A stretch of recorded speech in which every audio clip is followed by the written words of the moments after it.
Is now starting. All attendees are in listen-only mode.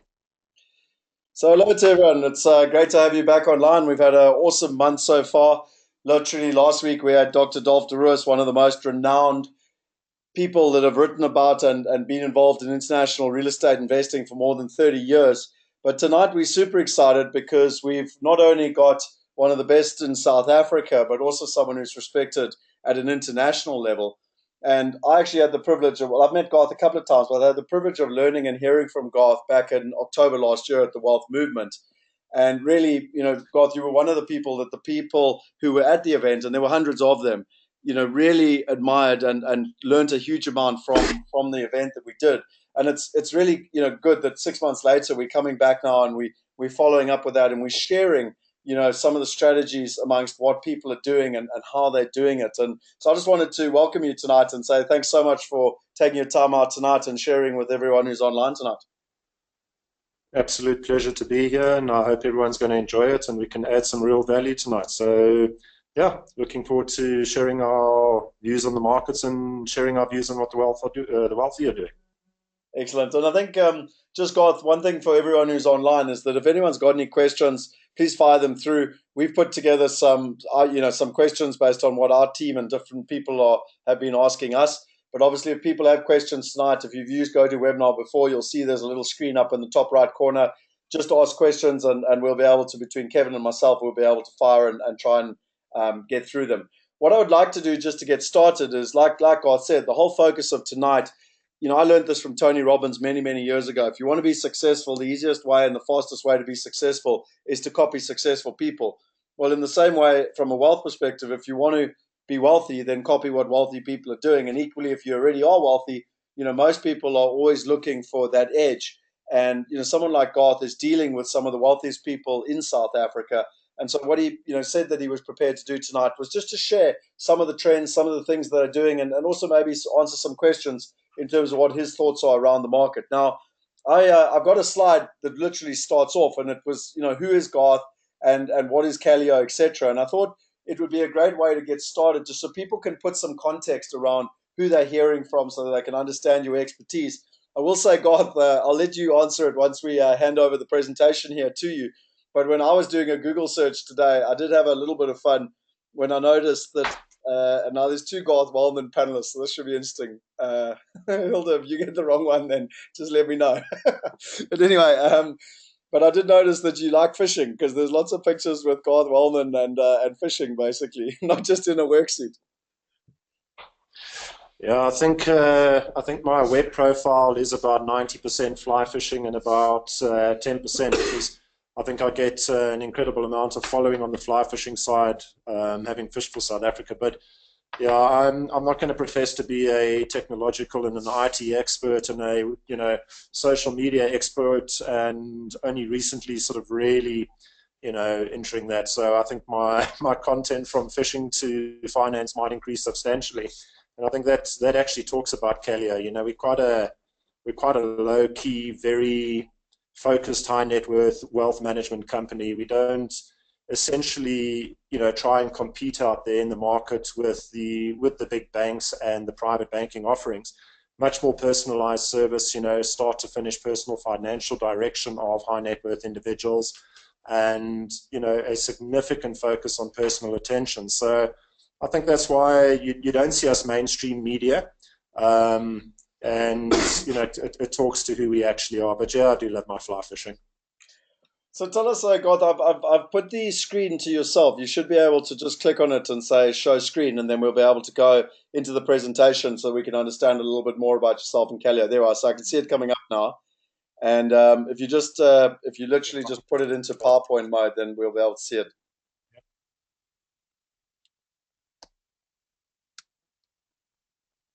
Just give me a sec. Happy? Perfect. We got it spot on. So it's all yours. All right. So, I mean, just to, I've spoken about Calio, but just to talk through what I really want to talk about in the markets and the key themes in the markets. We're going to cover a few things tonight. We don't have to cover all of them, but I think as a South African, we need to understand in context where we are in the world, what we are as a market, and how we're going to react to some of the forces and the influences that are coming into it. So, we've had this massive, sort of dominant theme coming through for the last 5 years, and it's the one that everybody talks about, and that's really the rand weakness. And it's created this flight out of the emerging markets, and in particular South Africa, is linking that to political risk and is linking that to a failing South African economy. So I think, one thing that's very important is to bring context to things and to really understand what's going on in the world. So these economic themes that you see here, I mean, I'll touch on some of them and then I'll come back to the emerging markets. But we're entering a new territory where we've had unprecedented quantitative easing. And to keep things simple, this is federal banks and central banks, the Fed in the US and the European central banks, have embarked on roughly what I would call an economic experiment. So they dropped interest rates and they pumped money into the market to stimulate it off the back of the 2007-2008 crash. So that is the theme that has existed for 6 to 7 years.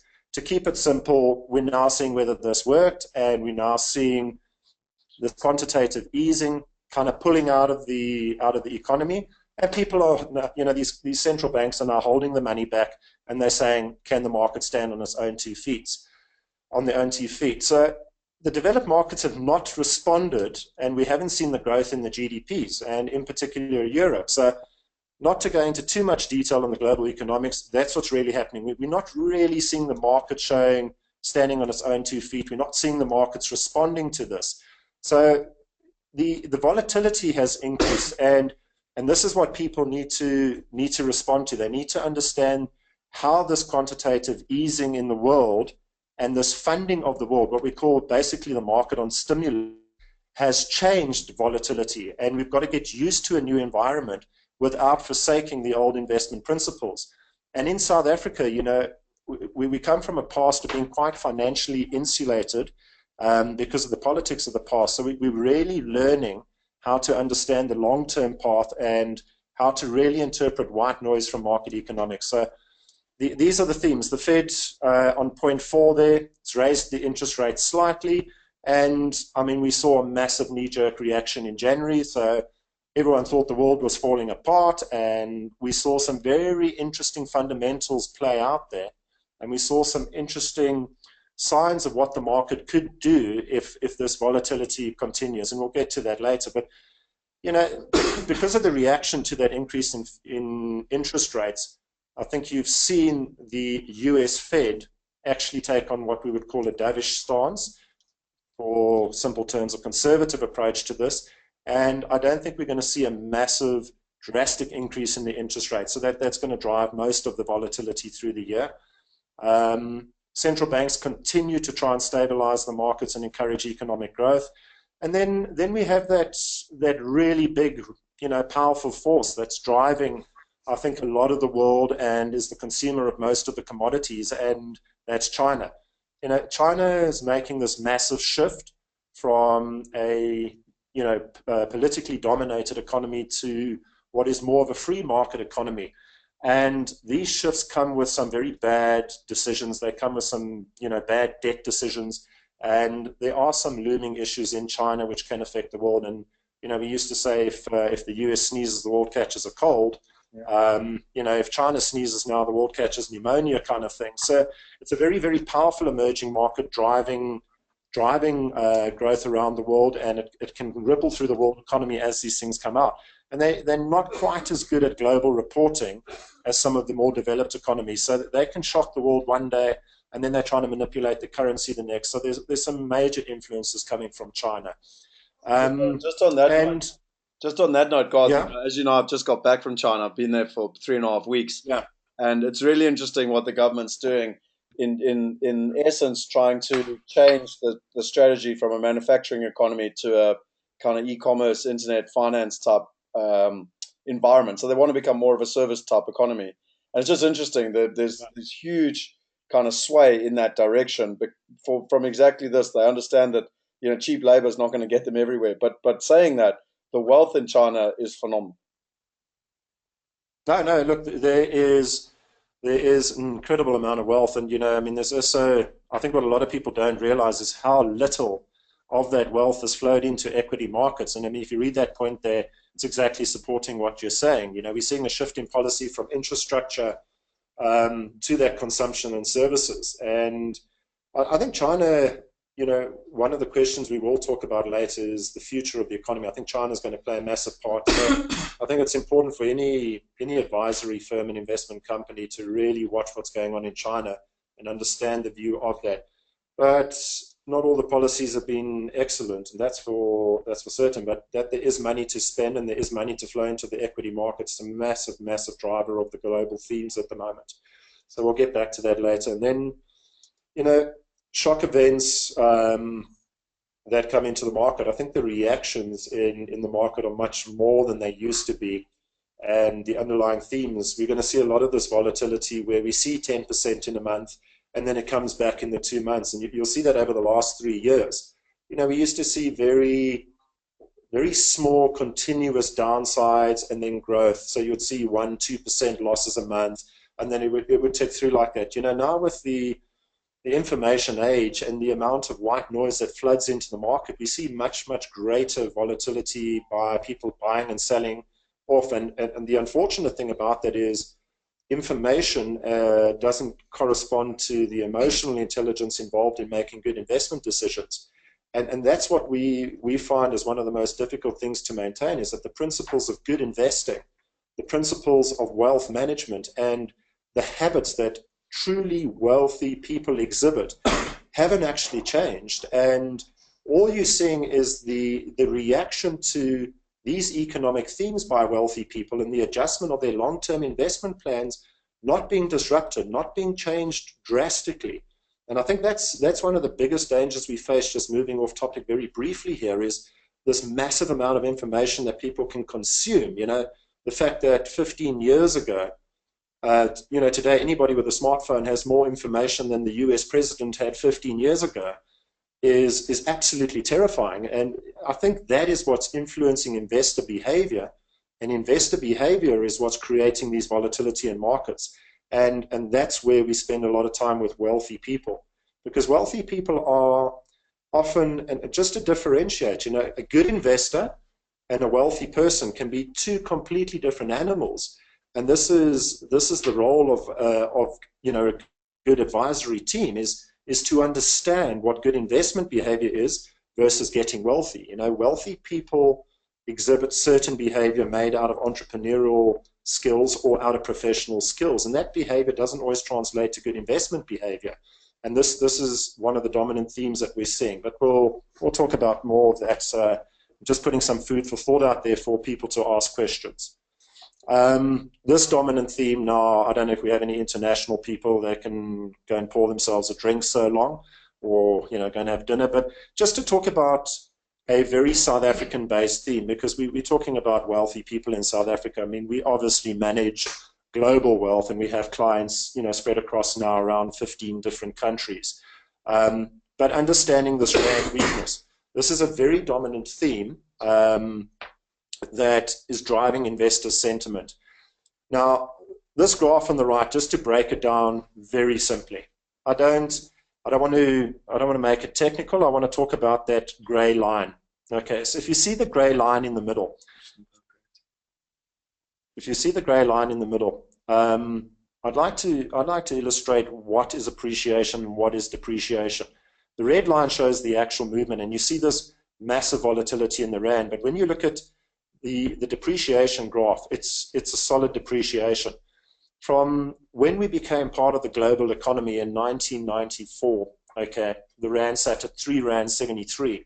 So even through the leadership of the ANC in one of our strongest economic times, through the 2000s, where we saw thousands of percent made in good equity funds in South Africa, we still managed to depreciate by 100%. Our rand depreciation figures over 5 years sit at approximately 8% a year, and they've accelerated to close to 12% over the 3-year period, give or take, a percent here and there. And when you look at that, what people must remember with rand appreciation, the strengthening of the rand versus rand depreciation, the weakening of the rand, is that one of the most important factors is to disassociate yourself from the belief that our politics is driving rand appreciation. It is a much bigger commodity crunch. It's a much bigger emerging market cycle, and we keep very, very good company with the BRICS. Remember, we're the apostrophe S on the BRICS. So when you look at the BRICS and you look at the emerging market crunch, all emerging markets have come off by a significant amount. And if we consider the dollar and its actual position, the dollar has had this incredible amount of strengthening, and the dollar over the last 2 years has, really just in the last 12 months has appreciated by 8% against the pound. So don't confuse just rand appreciation with dollar strength. And then we blame the political situation for the recent rand appreciation. And yes, it had an influence, but over that same period, when the rand strengthened, the dollar was actually weakening off the back of the rising interest rates, which was a counter effect to what we thought. Now, what's so interesting about that is when we look at pre-Neni and Zuma bringing in Van Rooyen as a 3-day finance minister, we see a very interesting thing, and that level there represents that grey line. So if we go back to October, November last year, you see that 1380 level, and that 1380 level, I would just indicate to investors that I would only believe the rand is strengthening once we break through the 1380 level, and then you also have to look at what the dollar has done during that period. So not to jump into flights of panic based on what the rand's movement is based on political events. The real rand value was probably heavily oversold. 17 was never a real value. True value now, I would still peg it between 1450 and 1470. The level that we would have predicted without the recent Zuma Pravin Gordhan arguments, probably courtesy of the Guptas, would be that we actually don't think the rand is strengthening. So take all of those white noise factors blowing the rand out over a week period, 2-week period. I would argue that the rand's true value would probably end this year at 1507. And we have inherent risks in that rand, and Standard & Poor's arrives here on the 3rd of June and is looking at our ability to pay our debt, looking at how we're going to turn our GDP around. But we are seeing a few things out there. So I would believe that we can probably survive Standard & Poor's. And alongside that, we only have to see a marginal increase in demand for commodities to start seeing exports increasing and possibly the rand strengthening. So I would argue that the flight of the rand to 20, albeit possible on a downgrade, I think in all true honesty, if you just have a level head about this, 1450 would be a fair level, and I would probably believe that the long-term depreciation of 5% would have to continue. There's no reason to say that the rand is now going to go into a cycle and get down to 10.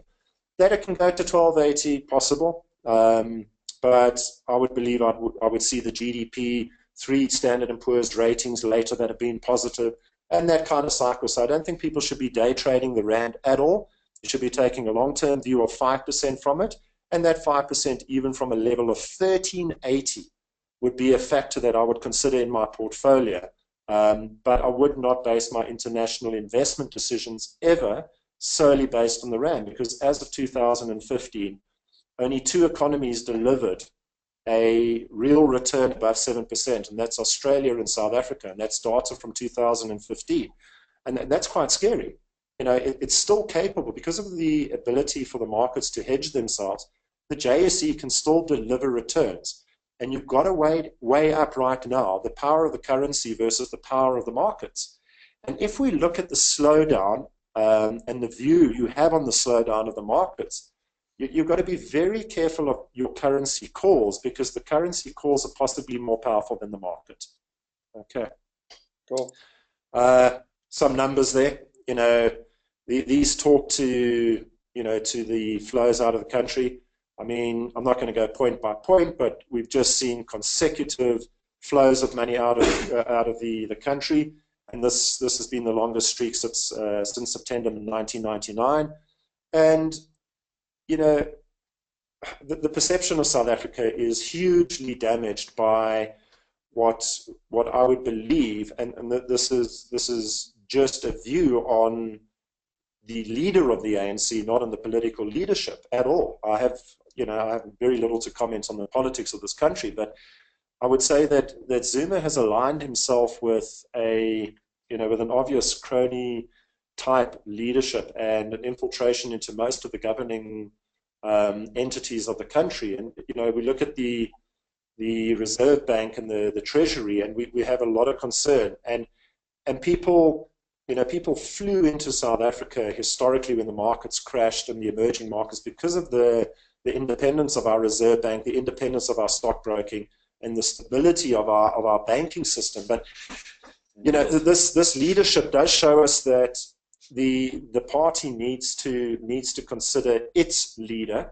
And I don't think the ANC is incapable of leading this country. I think the ANC has lost some internal checks and balances, and that is a massive influence in what global perception of South Africa is.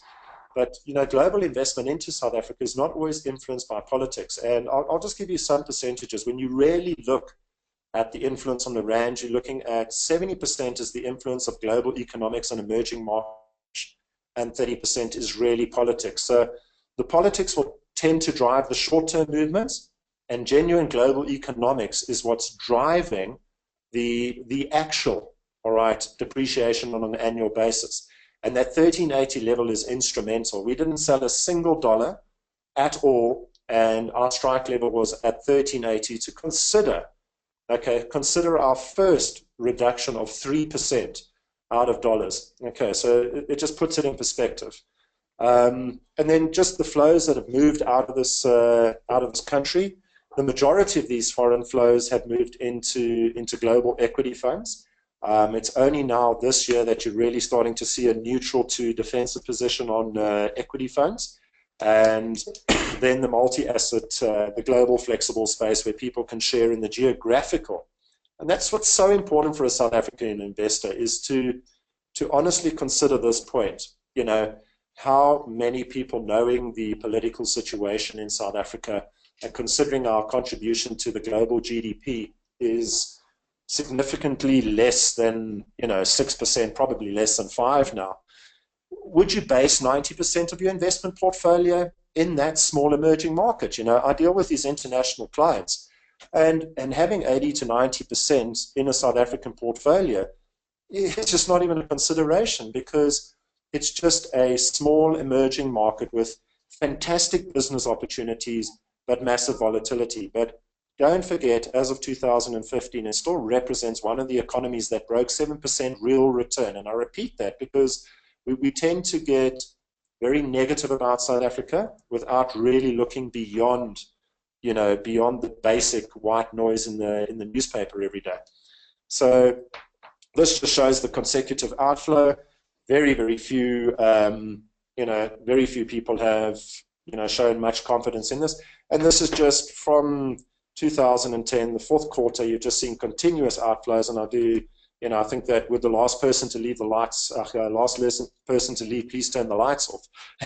It got quite desperate, and I don't think that trend has moved out of the system yet. We're still seeing a lot of people going off, but I reiterate, that's not a rand decision. That's a global contribution to GDP and a long-term portfolio asset allocation strategies, not a flight for the rand, because that rand over the short term can be a lot more powerful than the economy that you will see delivering returns this year. I mean, double-digit returns are not realistic, yet the rand has already shown appreciation of 9%, and then just in the last week, I think, given up 5% odd, 3 to 5%. So you've got to be very careful of basing your decisions on that, and you've got to keep your head around that. So just risk to South African wealth, talking about that, it's very important to understand what wealthy people do. Okay, wealthy people have money, and investing is about keeping money. And entrepreneurs often forget that it took 10 years to make money. And the investment markets are then considered inefficient when they haven't delivered returns in a 2 to 3 year period. So, wealthy people have learned one skill and one skill alone, and that's to understand what they are good at, and then to really build a team of people that have an unbiased approach and the ability to consider their interests first and to build a set of behavioral investment strategies behind them. And that this is critical, because I really cannot tell you how important our job as behavioral wealth management is as compared to just the market management. And I think this is where you're seeing the world of wealth management go from.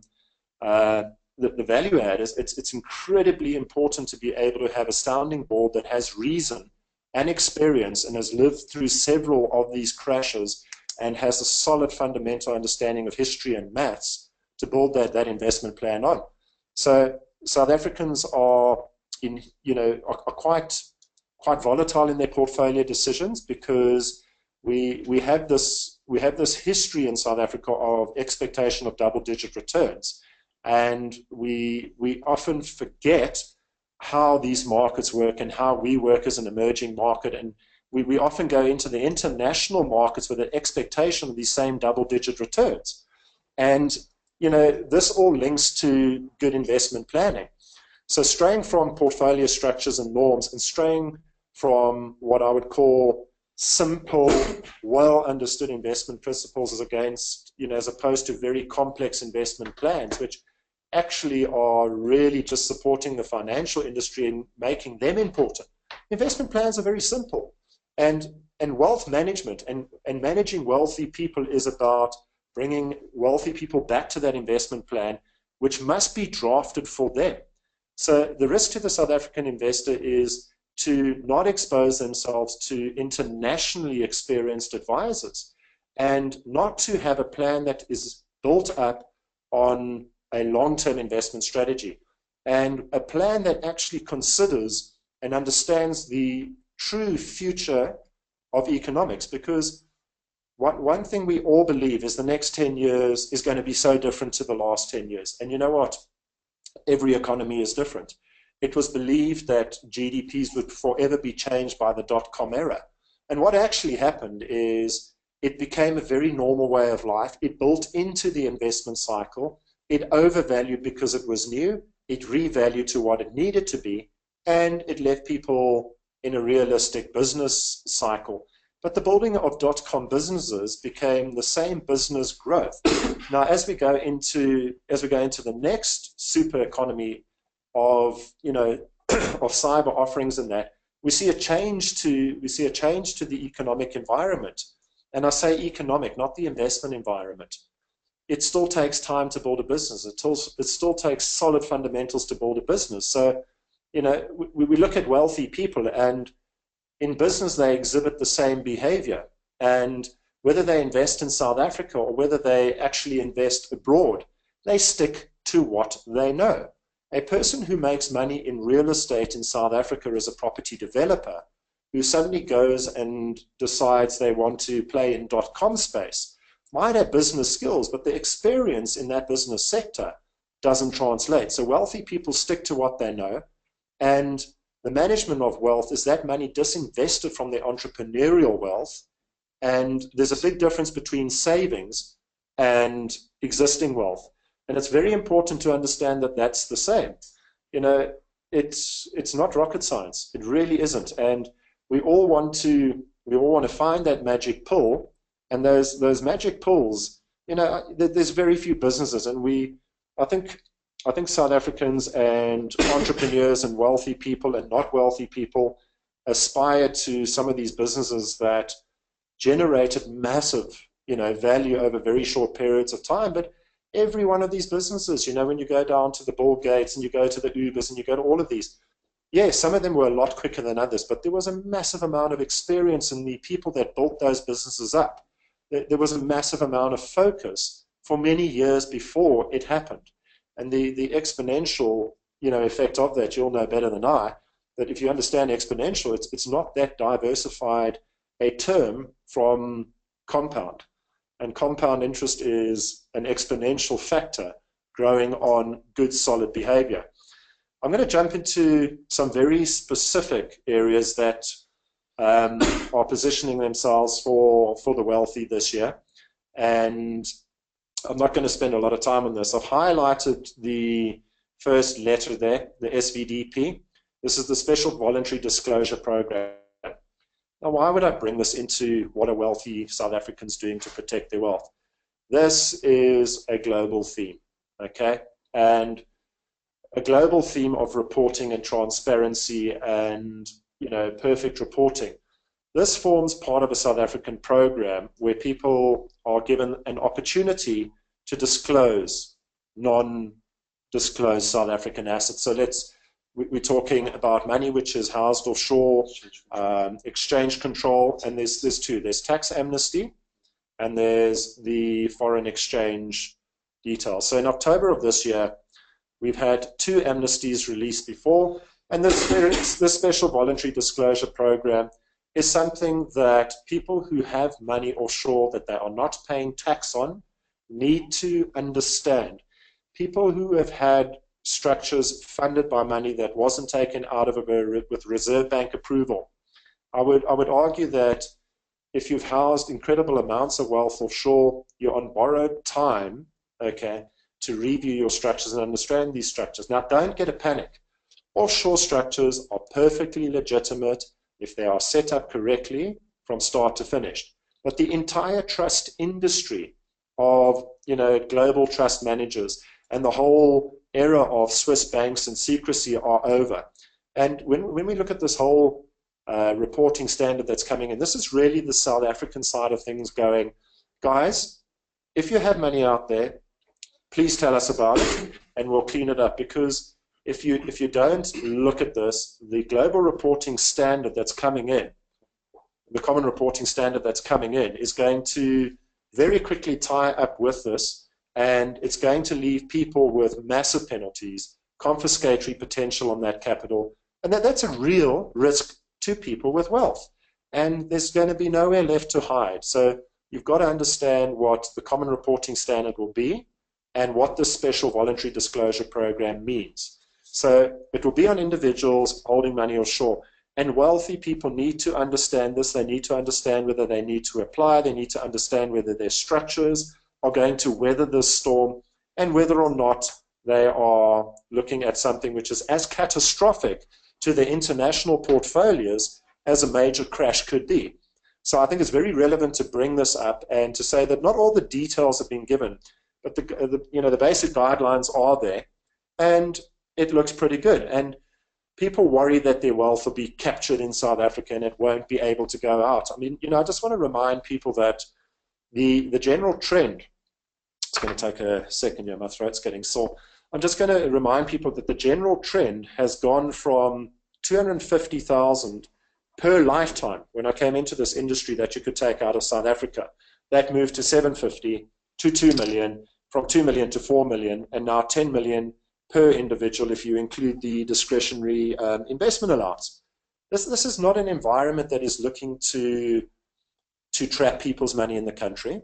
This is an environment that is almost slowly but surely, and don't confuse my illustrating facts for unnecessary positivity about the country. I'm just saying, deal with the facts, not the white noise. So we're seeing a relaxation in exchange control. And depending on how people, consider what we consider as a number that makes a person wealthy, 20 million per year is a significant amount of capital that you can externalize. And this is something, and this whole arena I'm talking about now is something that needs to be considered very seriously by people. And, to understand it ties ties up with the common reporting standard that's coming in on all of the countries that have signed up to the agreement. So this voluntary disclosure program, it's broken into tax amnesty. I will make this presentation available to anyone who wants it. You guys can send it out, and you can read through it.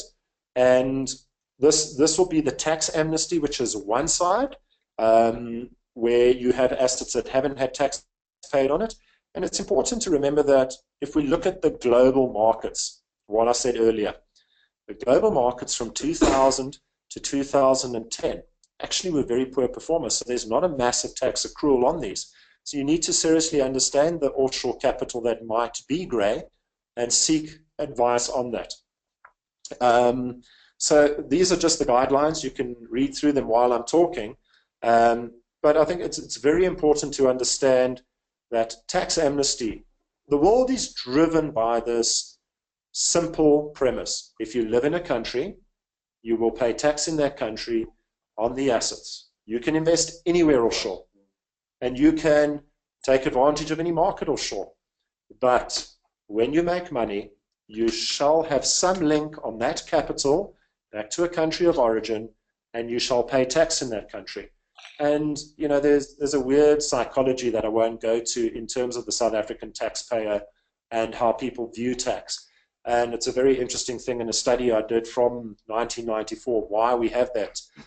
It's not a subject for now, not one I want to do on an open forum, but it's a very interesting thing. So the real basic of this is people will pay tax in the country that they reside in.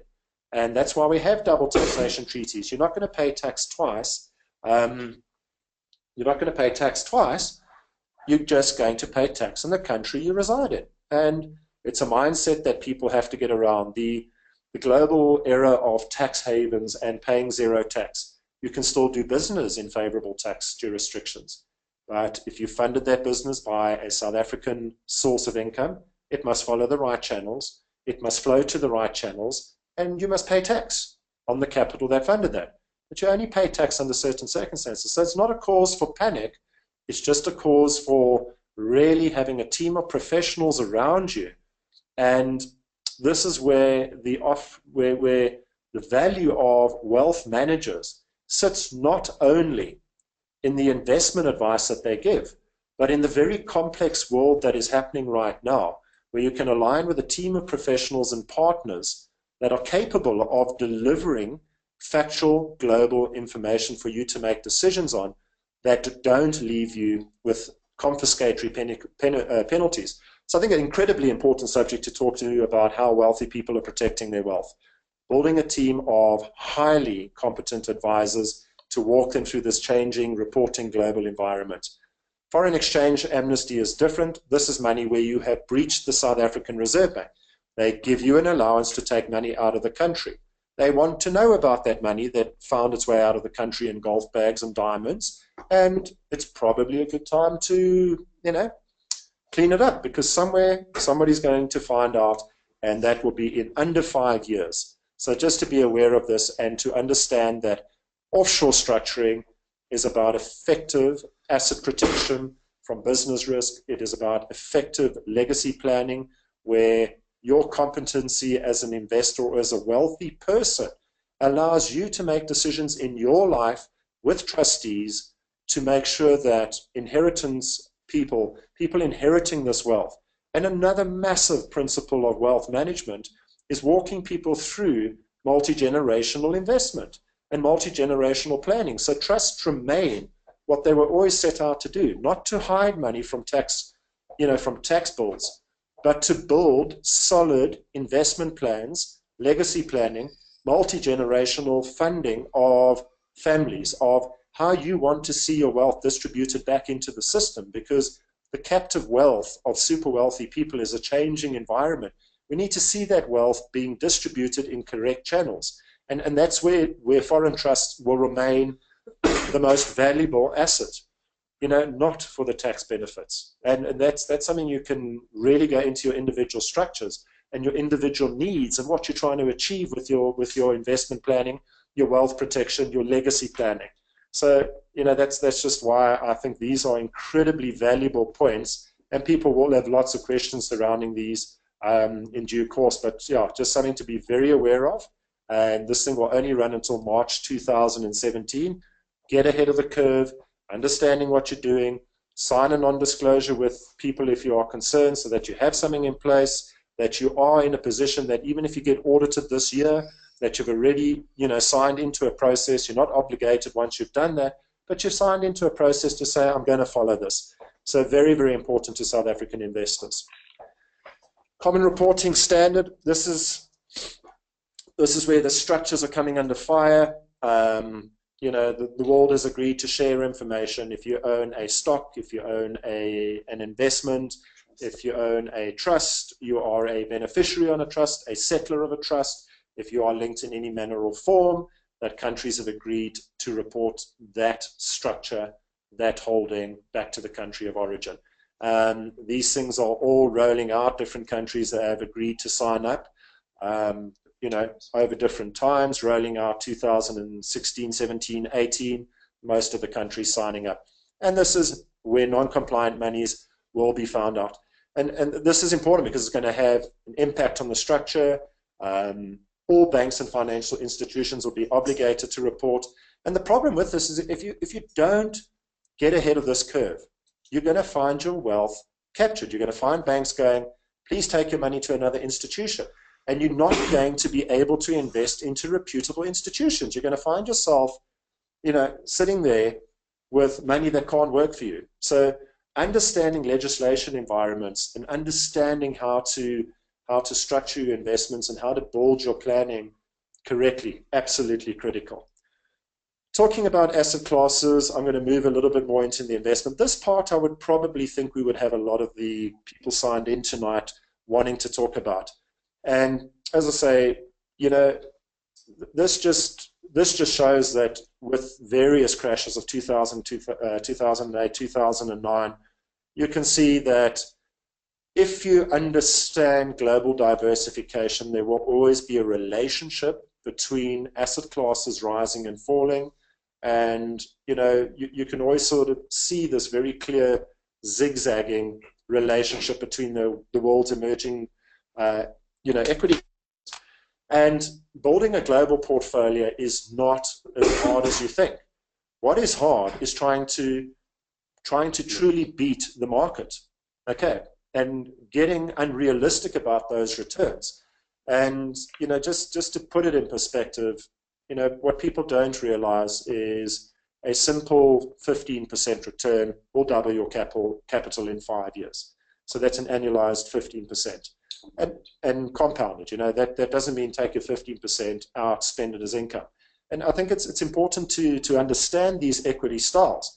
So there's a lot of industry acronyms in here, but it's very simple. The world is broken up into very big companies called large caps that are listed, and that large cap refers to their capitalization values on the stock markets. You get small caps, which are the smaller companies, and then you get value, developed market equities and emerging markets. These are different markets that have different relationships. One rises, one falls. Now, we're in a commodity crunch. If you go to the bottom there and just look at, very simply, the 2011 to 2015. That's why South Africa is not looking pretty. There's your worst performing asset classes. So we've seen this massive run on commodity sell-off, commodity demand slipping, and this is because we had this incredible amount of money in the market and people stockpiled, especially China, these commodities. And then you look at that, it ran, it was deep value. So you held it, now it jumped, the entire commodity basket jumps 9 and 8.5%. So not to give you an economy lesson, but we've seen, all of the new technologies come in, yet we still see the same cycles repeating themselves right up until April 2016, that cheap assets should be bought and expensive assets should be sold. And this has delivered a return that is above inflation, and that is the goal of investment. It is the objective of wealthy people, is to take hard-earned capital, not to expose it to the same business risks that they took to make it, but to protect it. And to protect it, it requires a very level head and a very good understanding. And these type of graphs, you can go into the compound effect of it, and you can take all the crashes and everything that has happened and is going to happen, in the future. And you will see that the annualized decade returns remain pretty consistent when you build a portfolio. But what has happened is quantitative easing has changed the old typical way of building a portfolio. And when I say that, people typically build portfolios on 50% equities and 50% bonds. Normally 60% equities if you are optimistic about the markets, 40% bonds, and that counter relationship delivering around a 6.5% to 7% yield. That bond market is the concerning one. Okay, there's a lot of junk bonds in there. There's a lot of concerns around that. So this doesn't change the investment horizon. It changes your strategic asset allocations. And just to make something very clear, asset allocation. Asset allocation is the diversification of different equity classes and asset classes.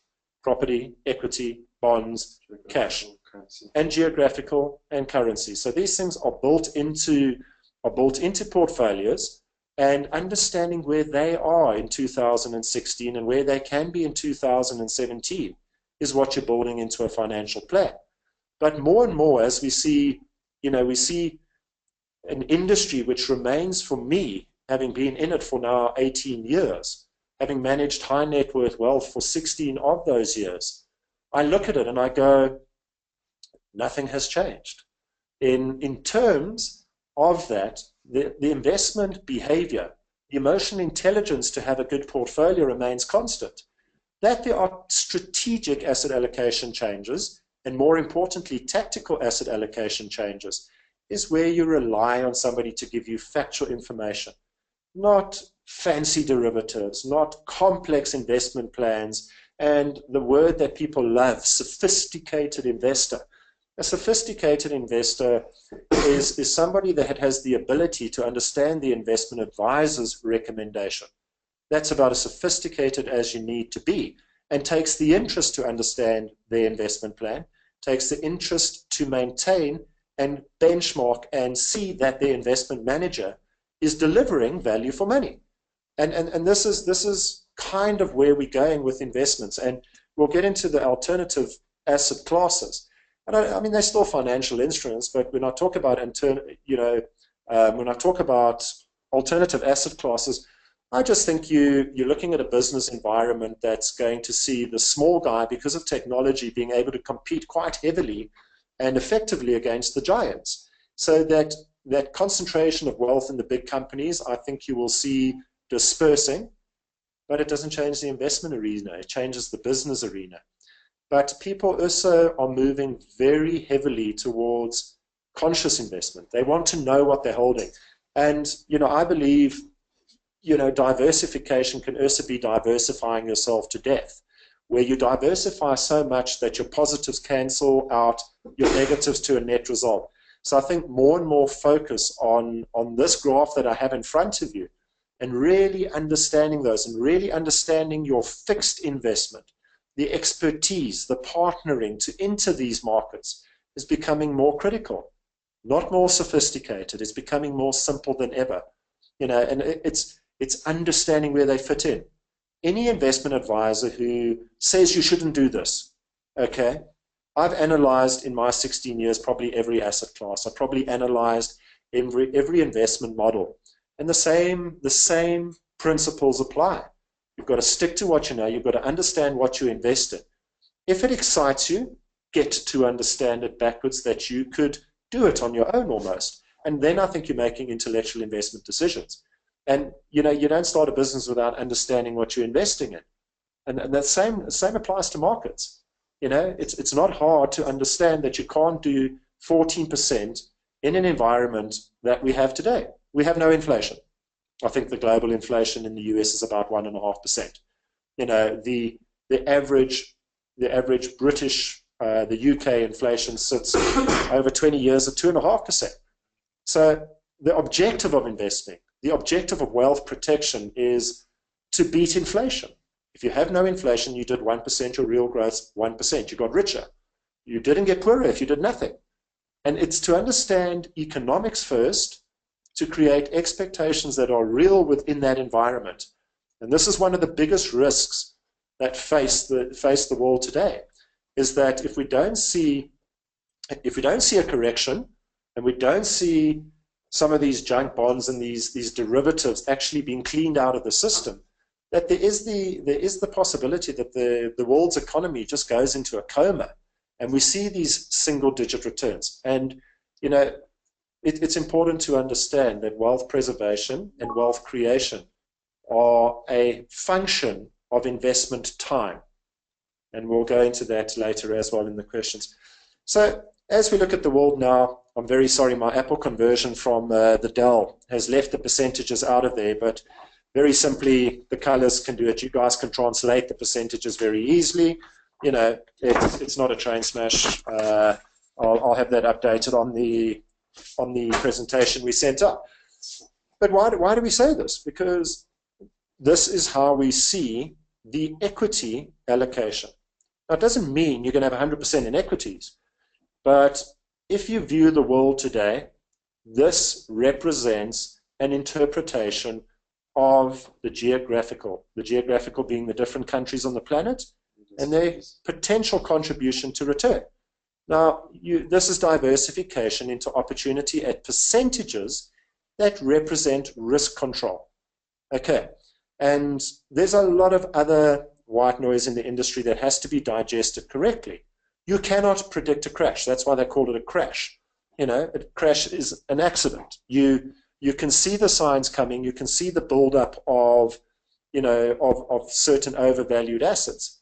But you've got to be very careful to know how long those assets have been, and confuse that sometimes with what is really going on. So I do believe we're going to see strong corrections continuing.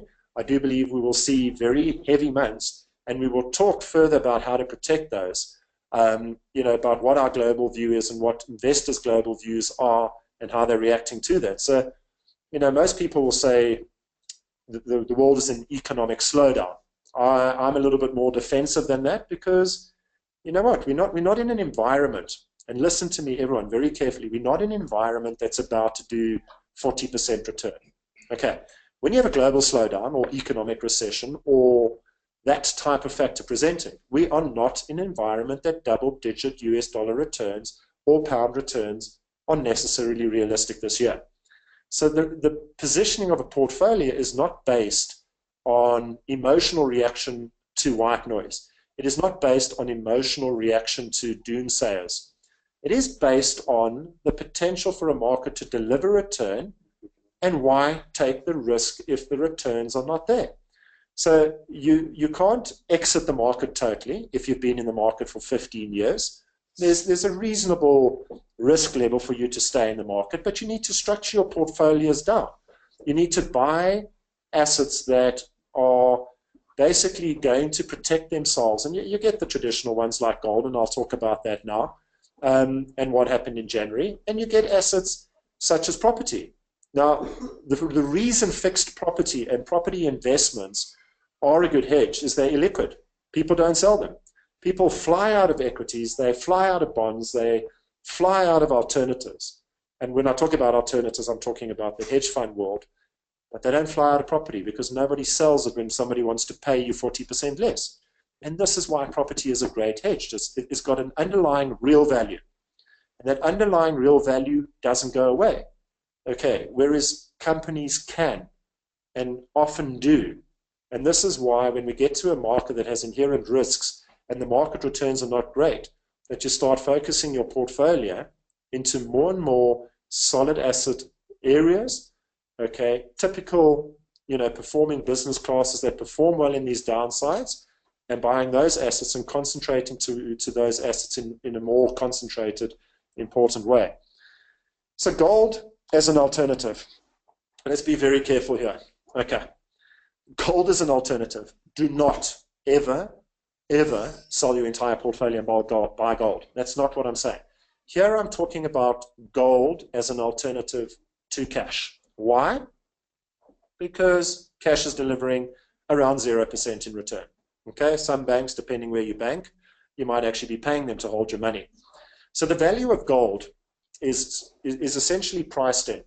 So to take a hedge in gold and to hold gold in simple terms, the risk is really taken out of the commodity, the precious metal.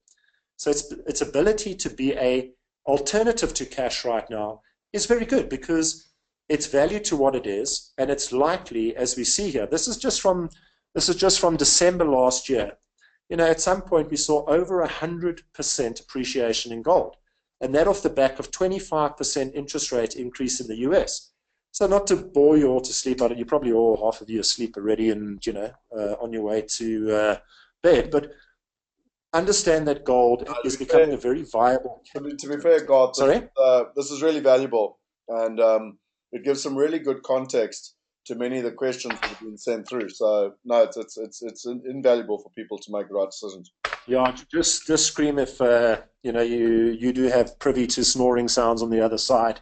So the gold is an alternative. What we're saying there is we are defensively positioning our portfolio. So if you look at a typical carve out, wealthy clients of mine, I'm already at the beginning of the year I held 45% cash, 45% cash.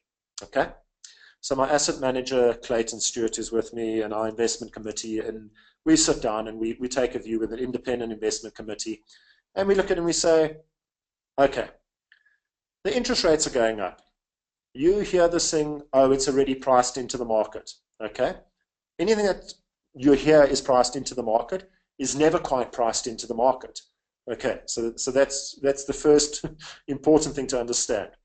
So when we saw the interest rates going up, I was truly one of the guys that said there's no ways Janet Yellen in December is going to push these interest rates up. It will cause absolute chaos. Anyway, thank goodness in one of her interviews, she gave us a very clear indication that I was going to be wrong. And that was great because it allowed us to move to 45% in cash. Markets came off heavily in January. We positioned that portfolio. We bought massive discounts. And over 3 months, we ran 13%. Now, that's important. I'm not clever. Okay. I'm not technically advanced. I'm going that rising interest rates always have an effect on the market. And we're in that environment. So when we use that logic, it wasn't possible for this market in an economic slowdown to deliver massive returns. So it became logical that protecting cash and knowing what the potential target would be would indicate our position on equities and our position on global markets. So we held back the cash, we bought the discount, we sold high. Remember this concept? We sold high, took the profits, we bought low, we delivered 13% in 3 months, and we have a return which is 5 times cash right now because cash is 0. And yes, you go, that's not spectacular, but it's incredibly spectacular in beating inflation. And now we see that same cycle. For every 2% the market delivered, we sold off 10% to cash. And now as I build that portfolio, I look and I go, gold and silver, and I'll start buying into that because cash is not going to deliver a return. So as an alternative, gold has the ability at its current valuations to deliver a return. And if trouble in the market shows, you always have that traditional bailing out into gold. And the guys will go, but gold fell in 2008. Remember, gold is a liquid asset. So when we had a subprime crash, people were selling gold off because it was a commodity that was liquid. And that is the very reason people bail into that commodity. So we sit and we look at gold and we say, it's valuable to start out, understanding its alternative in the portfolio. So I mentioned 2 alternatives there, gold and fixed property, because it forces good investment behavior. And fixed equity, you don't sell your business when the market crashes. You do whatever you have to make that business float. And you should hope that the stocks and the equities you invest in have the managers and the foresight to do the same for shareholders' money. Because remember, these are just businesses. So you don't sell your property when the market's there. You don't. It's illiquid, so you see its value out. So there's a direct correlation. So this is why I like an allocation to fixed property. It's why I like allocations. And all of these things are not one or the other. I'm not buying 99% of my portfolio into gold. I'm saying I have 40% in cash as of today. I expect a slow second half to the year. I expect to buy significant discounts. I expect gold to perform extremely well if those discounts come, perform higher than cash, and ride out investment cycles that existed in the Roman times. And funnily enough, they played through the dot-com bubble that was supposed to change markets forever. They played through the quantitative easing programs, which was supposed to change markets forever. They haven't. Those fundamentals remain the same. So gold is an alternative. I've really spoken about all of that. And I just want to go to the second last point there. Gold's sentiment has been very poor, whereas we're now seeing the institutional understanding of gold becoming, more bullish. And that's all you need. You must never forget the power of sentiment. You must never forget how powerful the investors' opinion of the markets are. And that's where you haven't got enough liquidity to survive the irrationality of investors or the markets is something that we really understand as investment managers. So, yeah, I want to deal with that last point.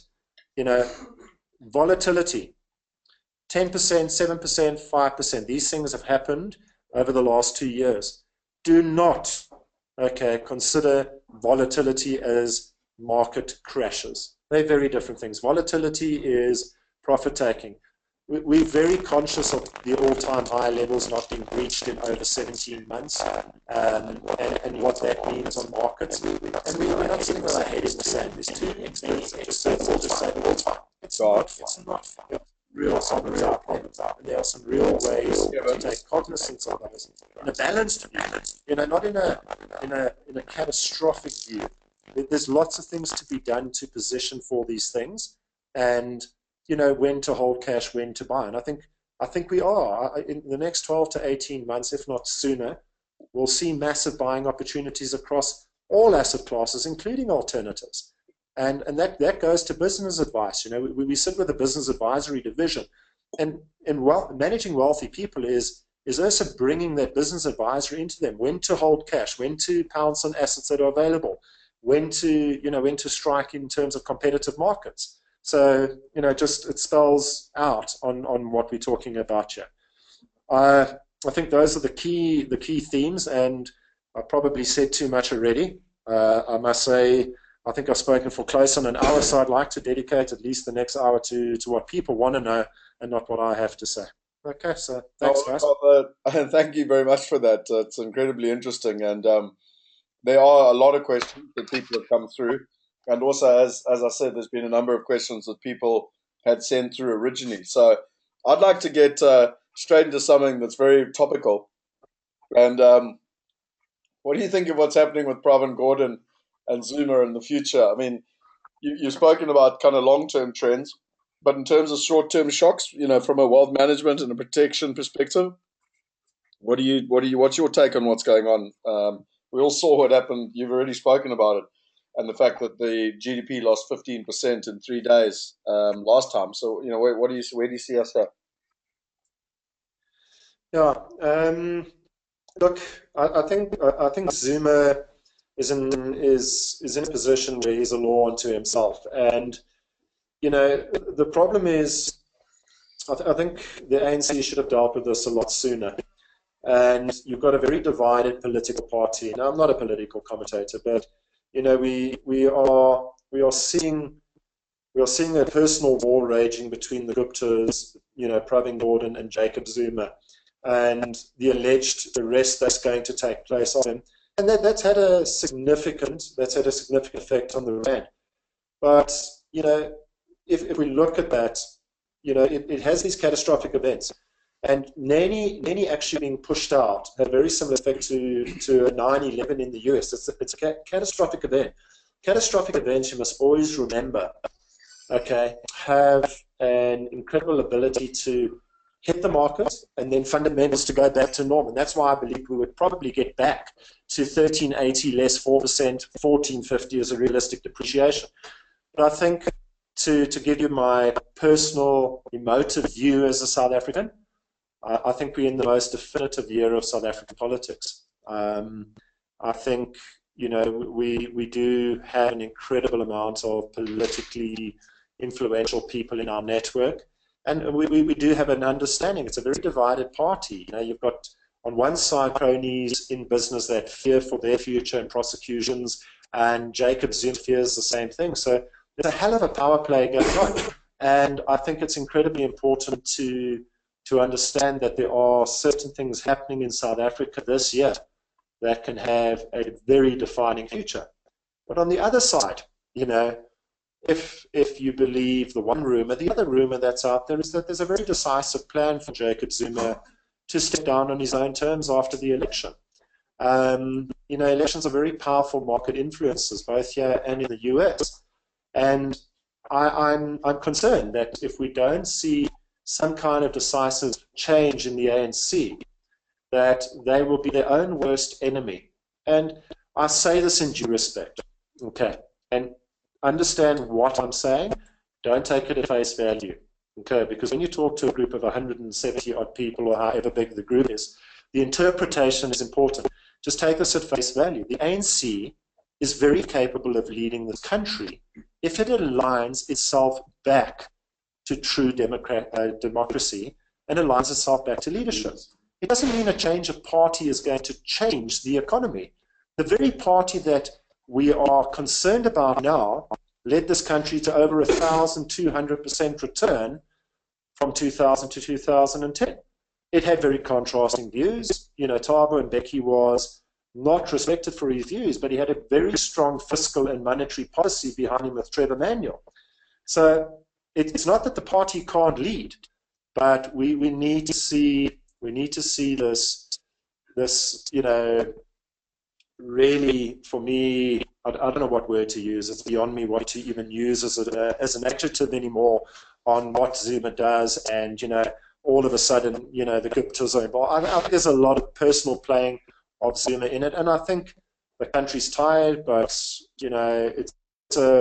it's given the ANC a very strong wake-up call. I think we're going to see some very powerful opposition on this.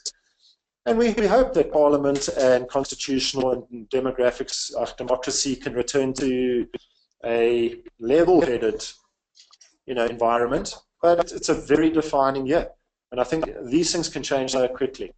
But it could be an incredibly positive year if it goes the way of the one rumor. It can be an incredibly negative run for South Africa if the politics continues along this vein until Zuma's 2019. But anyway, not to have too much of a political conversation. I'm not really a commentator.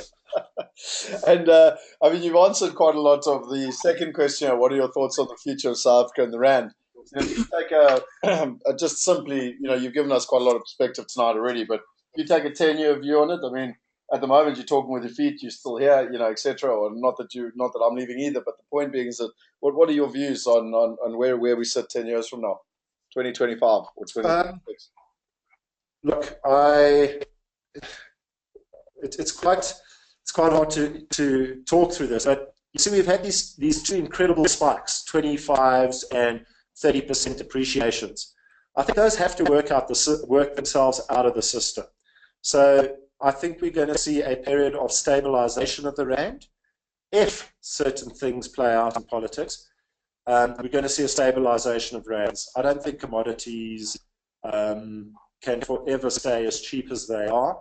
And sorry? And no. Yeah, and no market crash. Market crash can solve the Rand problem in some respects, and corrections can weaken the Rand. So I think those big spikes will work themselves out of the system. They're too steep, they're too aggressive, and we will get back. But when you go 10 years from now, I would say if you take a 1280 level, and I can't give you an exchange rate, but I think if you took a 1280 level and you took 5% depreciation per annum over 10 years, you wouldn't be far wrong in that predicting. It's not to say that we wouldn't see South Africa turn a corner, and we wouldn't see South Africa as the capital of Africa as a massive emerging continent not have the ability as a business environment to prosper.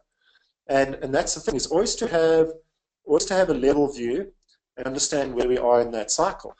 Am I bringing dollars in yet? No, we're not in that cycle yet. I still believe we're in dangerous territory. I still believe the Rand can hurt your investment returns this year. It can go out at 16 Rand today. It can be down 9% by tomorrow. It's just Moody's comes out, or Standard & Poor's gives us a positive rating. So that's why my real answer is there. I think the spikes will work themselves out. I think those 25s and 30s will come out of the system, and probably best case scenario, probably a 5% year on year. More realistically, I would probably say the next 5 we will still average 8% depreciation a year from a 1380 level. So in terms of, a lot of what you've spoken about today, in terms of this political and economic stability, and you've spoken about balanced portfolios, you've spoken about some of the things that are changing within the markets and some of the controls coming in around the world. What are wealthy people in South Africa doing? Are they holding at the moment? Are they taking their money out? I mean, some of your stats there, you said that it's been, I think it was 19 consecutive quarters that people have been moving money out. Is the rand too weak at the moment? Are they waiting for it to strengthen? What are you finding? What are the trends that you're spotting? I'm spotting a preference for people to make currency decisions over investment decisions. I think global markets offer better opportunities. I think the emerging markets are not out of the doldrums yet, and I think the emerging markets are far greater than just South Africa. Let's answer this question simply. Don't base your decisions on the rand. Base the decisions on your long-term portfolio. Base your decisions on whether you're going to be in this country or not. I just don't think South Africa is an environment to have 90% of your portfolio. And there's many mechanisms and many ways to expose yourself to offshore markets. There are direct investments. You guys in the direct investment space. There are multitudes of ways to go offshore and explore opportunities. And it's a much bigger world out there. Don't forget what I said. South Africa is less than 0.5% of the world's GDP. We're a small player. That we have the ability to produce very high real returns will exist in the future, but my investment decisions today would not be based, would not be based on the rand appreciation, would be based on the opportunity and the hedge protection. So wealthy people are continuing to look for favorable levels. I think 1450 is true value of the rand as of today. Your currency is the most volatile thing to predict. But I do think if I was taking money out of the country, I would be patient. I do believe you can get a better purchasing level. But I always say to investors, tell me what exchange rate you took your money out 2 years ago. And most of them can't give you the spot rate. So if you on 14 or you between 14 and 50, base your view on the 5% I speak about, not the daily fluctuations. So that 1450 is a true level. To pay an extra R1.50 for every dollar right now, probably expensive. So, wealthy people are still looking for global opportunities. They're looking to be part of the bigger global investment horizon. They're looking to understand the risk protection that the bigger markets offer. So, wealthy people are still diversifying massively offshore, regardless of the rand. Those are just strategic decisions made on the day. Yeah, and it's interesting, Clem Santa, I interviewed Clem Santa a number of times, and he's got a great way of doing it from a balanced portfolio. He's like, if you're 100%... Just to interject, he's way cleverer than me. But the irony is he's got such a simple thing. He's like, if you're 100% confident in the future of South Africa, then have 100% of your money in South Africa. If you are 100% negative about South Africa, then take 100% of your money out. And if you're 50-50, have 50-50. And it was quite an interesting way of just looking at it and just kind of using simple common sense. Right, that's it. Keep it simple. You want to go live in the US. You don't want to try and understand what's going on in South Africa and you're living in the US. If you want to be a global investor, go to our global geographic asset allocation. Invest in all the worlds of opportunity based on the risk control. And off you go. I agree with Clem, and it's keep it simple. Don't complicate this and look for the statistical data. These things, what an investment expert brings to the party is the analysis of those geographical regions. But your investment plan is always going to be your investment plan, not mine, not anybody else's, your investment plan. The driving decisions are way bigger than what are the economics for the next 6 months. And that's what people need to realize. There's no get-rich-quick pill. You can ask me 50,000 questions. I'm not going to tell you how to turn R1 into R1,000,000 overnight. Can't give you that answer. Entrepreneurs will give you that answer, and they'll tell you, it'll probably take 5 to 10 years just to get started. So that's very important. Your investment plan, you need to draw your investment plan with an expert that manages your investment plan, not his investment plan. Yeah, I mean, look, I think, it's interesting as I move on to the next question. I mean, something that I've certainly had the privilege of just watching and learning from the wealthy people we've dealt with over the years. And ironically, it has a lot more to do with common sense than people actually think. They're taught in school and everything else that they're not clever and someone else must do it all for them. And I've actually found that some of the simplest, most effective things are just purely, well, firstly, simple based on, as what you said, but secondly, common sense. And it's one of the things I always try and instill on people, and it's why we do the Wealth Insights. It's why we do these webinars, so that people can share and get this understanding and actually start to have the confidence that they too have the ability to make common sense decisions. Scott, I think you've nailed it on the head there. People look to these things for these incredibly insightful things. And one thing about wealthy people, incredibly patient. Incredibly patient. They know why they're buying something. They know what its protective value is. They know what its inherent value can be, and they write it up. But when we sit, and your decisions are never 100% right. When you sit and you get to a point, you also need to know when to recognize your losses. But I've only found intellect plays a part in wealth management for the first 10 years of a person's career, and then common sense and experience is always the most powerful thing to fall back on. You know what? If your gut feel says something is wrong, it's wrong. Okay, these are very basic principles. So common sense, yeah, and the most valuable investment plan is one that you understand. Okay, never forget that. Yeah, no, I hear you. That's excellent. So, I mean, I've been asking just a couple of questions from people, and I'd appreciate if you guys fill in the surveys, because it always gives us insight into what people are looking for and how we can help them. But you've spoken quite a lot about how people can protect their wealth, and I think I'm going to jump straight over that question because you spent quite a lot of that in your presentation. I'm not sure if there's anything you would want to add to that, but you went into that in quite a lot of detail. I can add something to that later on, but I'll wait for the question to bring it up. Yeah, carry on.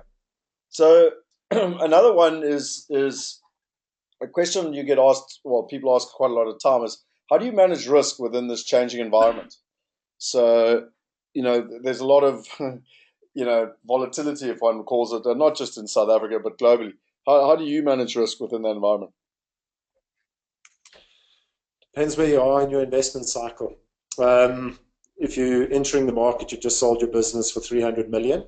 How do you manage risk? Patience. Okay, so it's a very simple answer.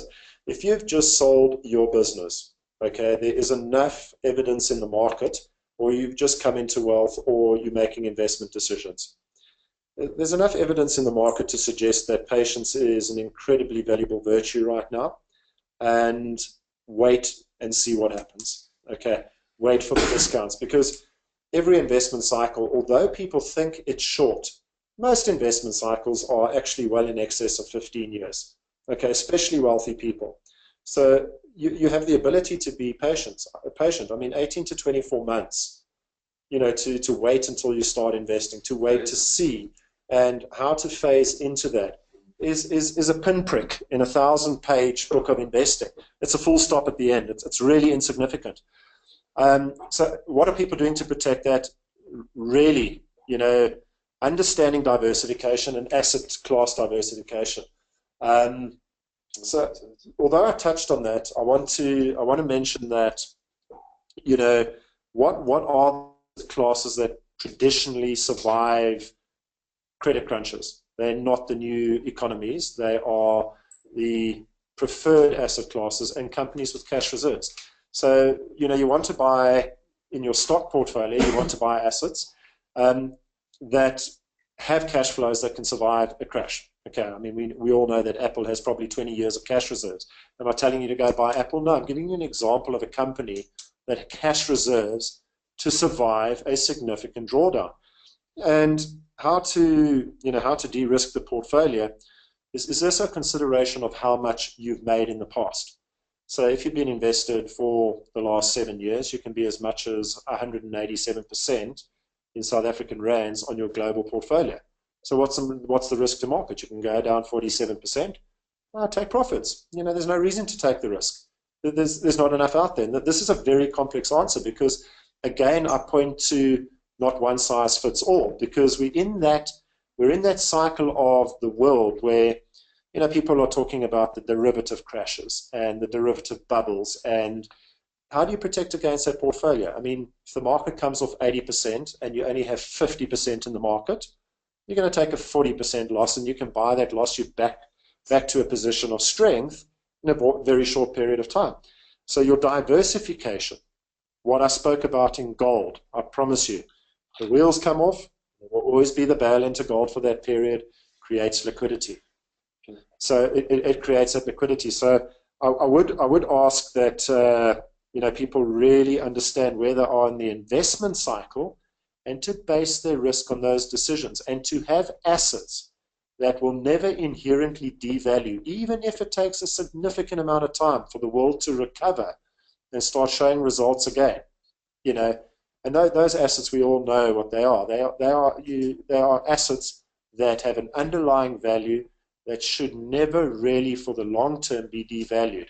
I mean, we can't give you our stock picks here because that would be rendering advice. But the reality is, know where you are in your investment cycle. Don't be scared to get zero return when the possibilities are -20. Okay, now don't take that as a flight to cash. Listen to what I'm saying. Don't be scared to get zero in a zero inflationary environment for a short period of time where the performance above market could be as much as 20%. Okay, it's very important to understand that. So we're saying to people, don't plow cash into the market yet, wait and see. If you've had very strong returns, don't be scared to be defensive. People are inherently positive, but there are some very real risks out there and some very real volatility. And these 10%, every time you have cash to buy a cycle that's as much as 10% down, you've de-risked yourself by that 10%. And it's those very simple principles one has to understand. It's also to understand the Warren Buffett principle. The riskier the world gets, the more your concentrated diversification must be. So in other words, asset classes that have a counteractive effect, understanding where bonds are right now and how to use bonds, and if bonds come off, to create that counter relationship to equities. Property is an equity. Okay, whichever way you look at it. It's in the US, it's been lumped into the property sector forever, and it has the same fundamentals. But property, both as REITs and both as direct investment, have one factor. They own something very real underlying that, to which ownership translates to protected liquidity. And that protected liquidity doesn't allow you to trade that asset. So, these are protective sectors. So I do believe people should have, that diversification of percentages in the right amounts into these protective asset classes and diversified assets. I think my asset manager might want to just add something very quickly here. No problem. Clayton? I think that what's important for us is having a strong macroeconomic view. So to give you an idea, last year we were very much aware that we had seen one of the longest bull runs we had seen. It actually, a month or two ago, entered into the second longest bull run we'd seen. So we were aware that we could expect some sort of market sort of volatility, which we did see last year in August and again now in January. And what we expected when that happened was there were two themes. One was that the US dollar was strengthening, and that in that environment where there's this perception of risk off, that everyone rushes back to the US dollar and the US dollar strengthens, but looks for strong assets like Garth was describing now. What that means then is that emerging markets get smashed because people exit those markets and they sell out of those currencies. So it's those sort of plays that we're looking for. And then as far as an asset class, we're looking for quality assets, for example, property with very high yields that we're buying like in New York and Japan and certain places, whether it be excellent fund managers that we know can manage that volatility, and also just simply sometimes going to cash. So we've eked out a return on the market, and we're not afraid to sell into it. So I think that's very important. That's I think one thing that comes from what we do is understanding the macroeconomic environment and how everything is interconnected. Everything moves in cycles, and you need to understand the equal and opposite effects that each one of those cyclical movements have. That's it's really, really fascinating what you say, and it's one of the reasons that I always say to people, even when it comes to property, often you deal with people and they tell you to only invest in one country and in many instances one city, because that's all they know and that's how they make their money. And it's the ability to move and understand those cycles. And I understand, I'm not talking, I'm talking just in real estate. You're not talking just in real estate, but it's really timing is everything. That's true. The principles are the same, eh? Yeah. No. Expertise in the field. It's the same principles. Buy something that is cheap relative to the area, hold it, let it realize its value, and know when to take profits. Things are never going to change from the buy house, sell low, buy low, sell high philosophy. So it's amazing you say that though, but yet again, it's common sense, but people don't do it. They run off and buy in London at the top of the market residential apartment prices and yields at 2% when they can be buying at well below market value and yields at north of 8% in America. It doesn't make any sense to me. Yeah, I agree. Yeah, totally.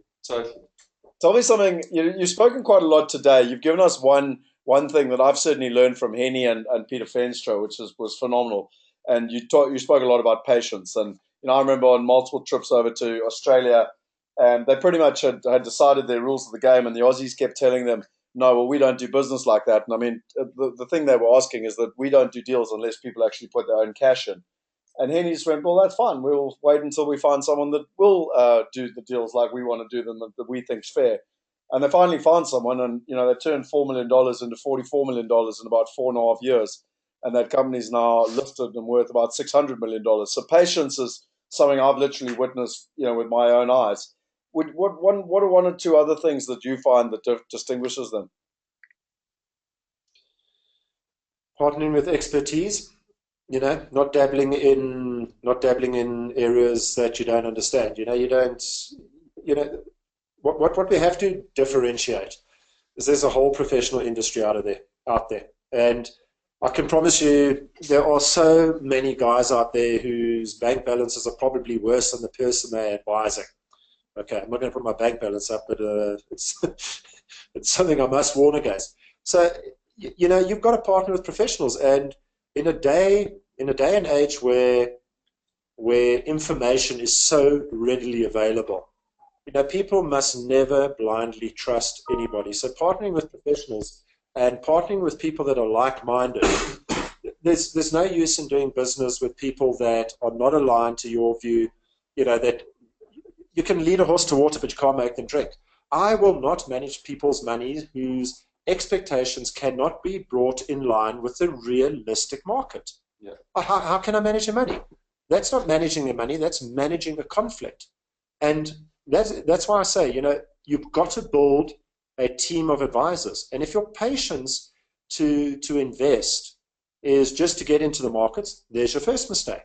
Your first trick in terms of patience is to build a team of people around you that are guiding you in the right direction. So exactly what Henny did, and found partners that are aligned. There are an incredible amount of wealthy people out there, and we see this social responsibility in wealthy people, because this might sound a little esoteric, but one of our biggest driving forces behind Calio is meaningful investment, and investment which is environmentally and socially responsible. Some people don't care if they are pouring shampoo in chimpanzees' eyes to make a profit. And this is one of the biggest trends in investment that's changing. The investment advisors' belief systems, the professionals' belief systems need to align with you. The world's not going to continue. This world cannot carry on in the parasitic manner that it has carried on. It's got to understand and consider everybody. The wealth cannot sit like it does in the hands of so few. So that wealth distribution is going to come. And that's what I'm saying. To really understand what wealthy people do is they do it with conviction. That conviction is not skewed by professionals. However, we sit in an industry that there are so many clever guys out there flying acronyms out, and you go, man, this guy's clever. He must know what's going on in the markets.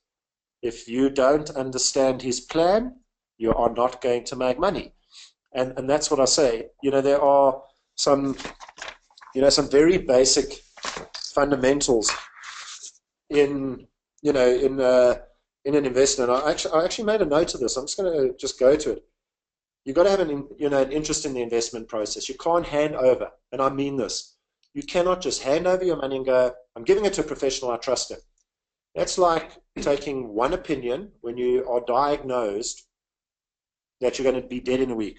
Now, if you make a mistake on money and you compare it to that health diagnosis, when you get a second opinion, when you're told you're going to die in a week, you don't get second chances with money.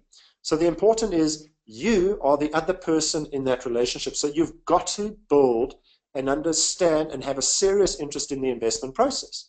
Do not give control away. It doesn't mean don't use professionals. It means understand and have an interest in the investment process. Build your plan with a professional. So that's one of the behaviors that is right at the outset. Math skills. Not everyone. You don't need to understand algorithms, but you need to understand what inflation and interest is. If you don't understand the basics, you don't understand the game. And you can't play in a game that you don't understand. And any wealthy person will tell you that. And, if you mimic the behavior of wealthy people, okay, a lot of our clients actually come from wealthy families who are astute investors that have walked 10, 12-year paths with us. And a lot of these clients just follow the behavior of those very wealthy families, which I accept and I take because the relationship is a third-party, symbiotic one of the wealthy family.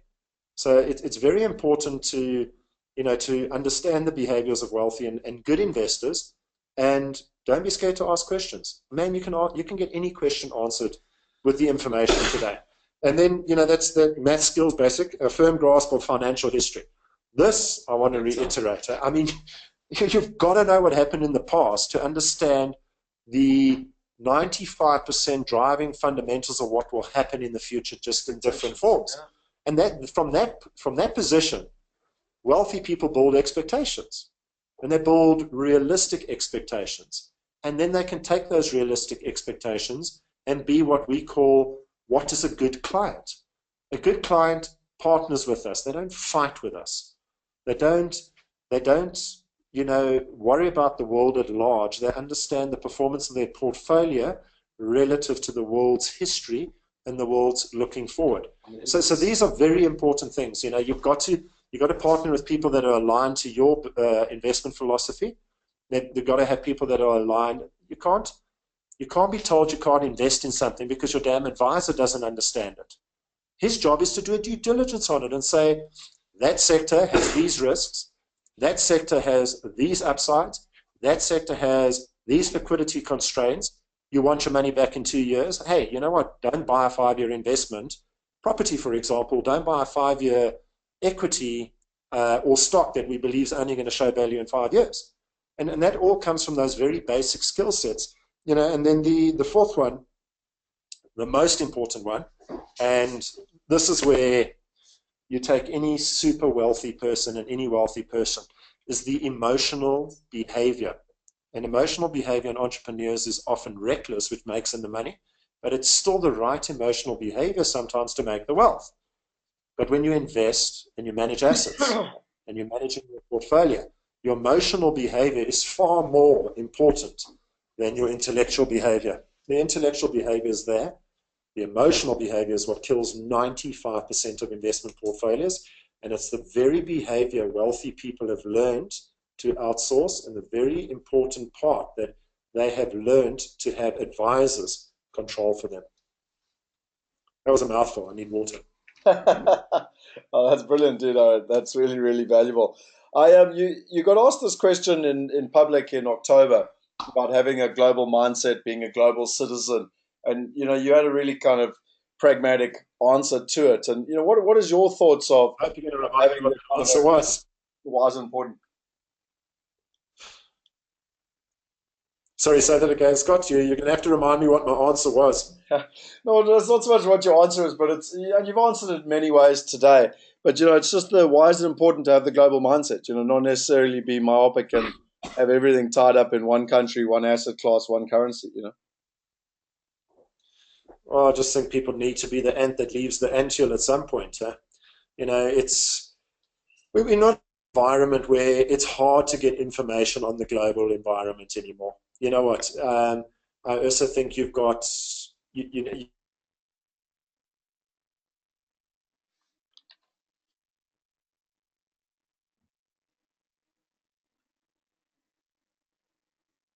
Hello?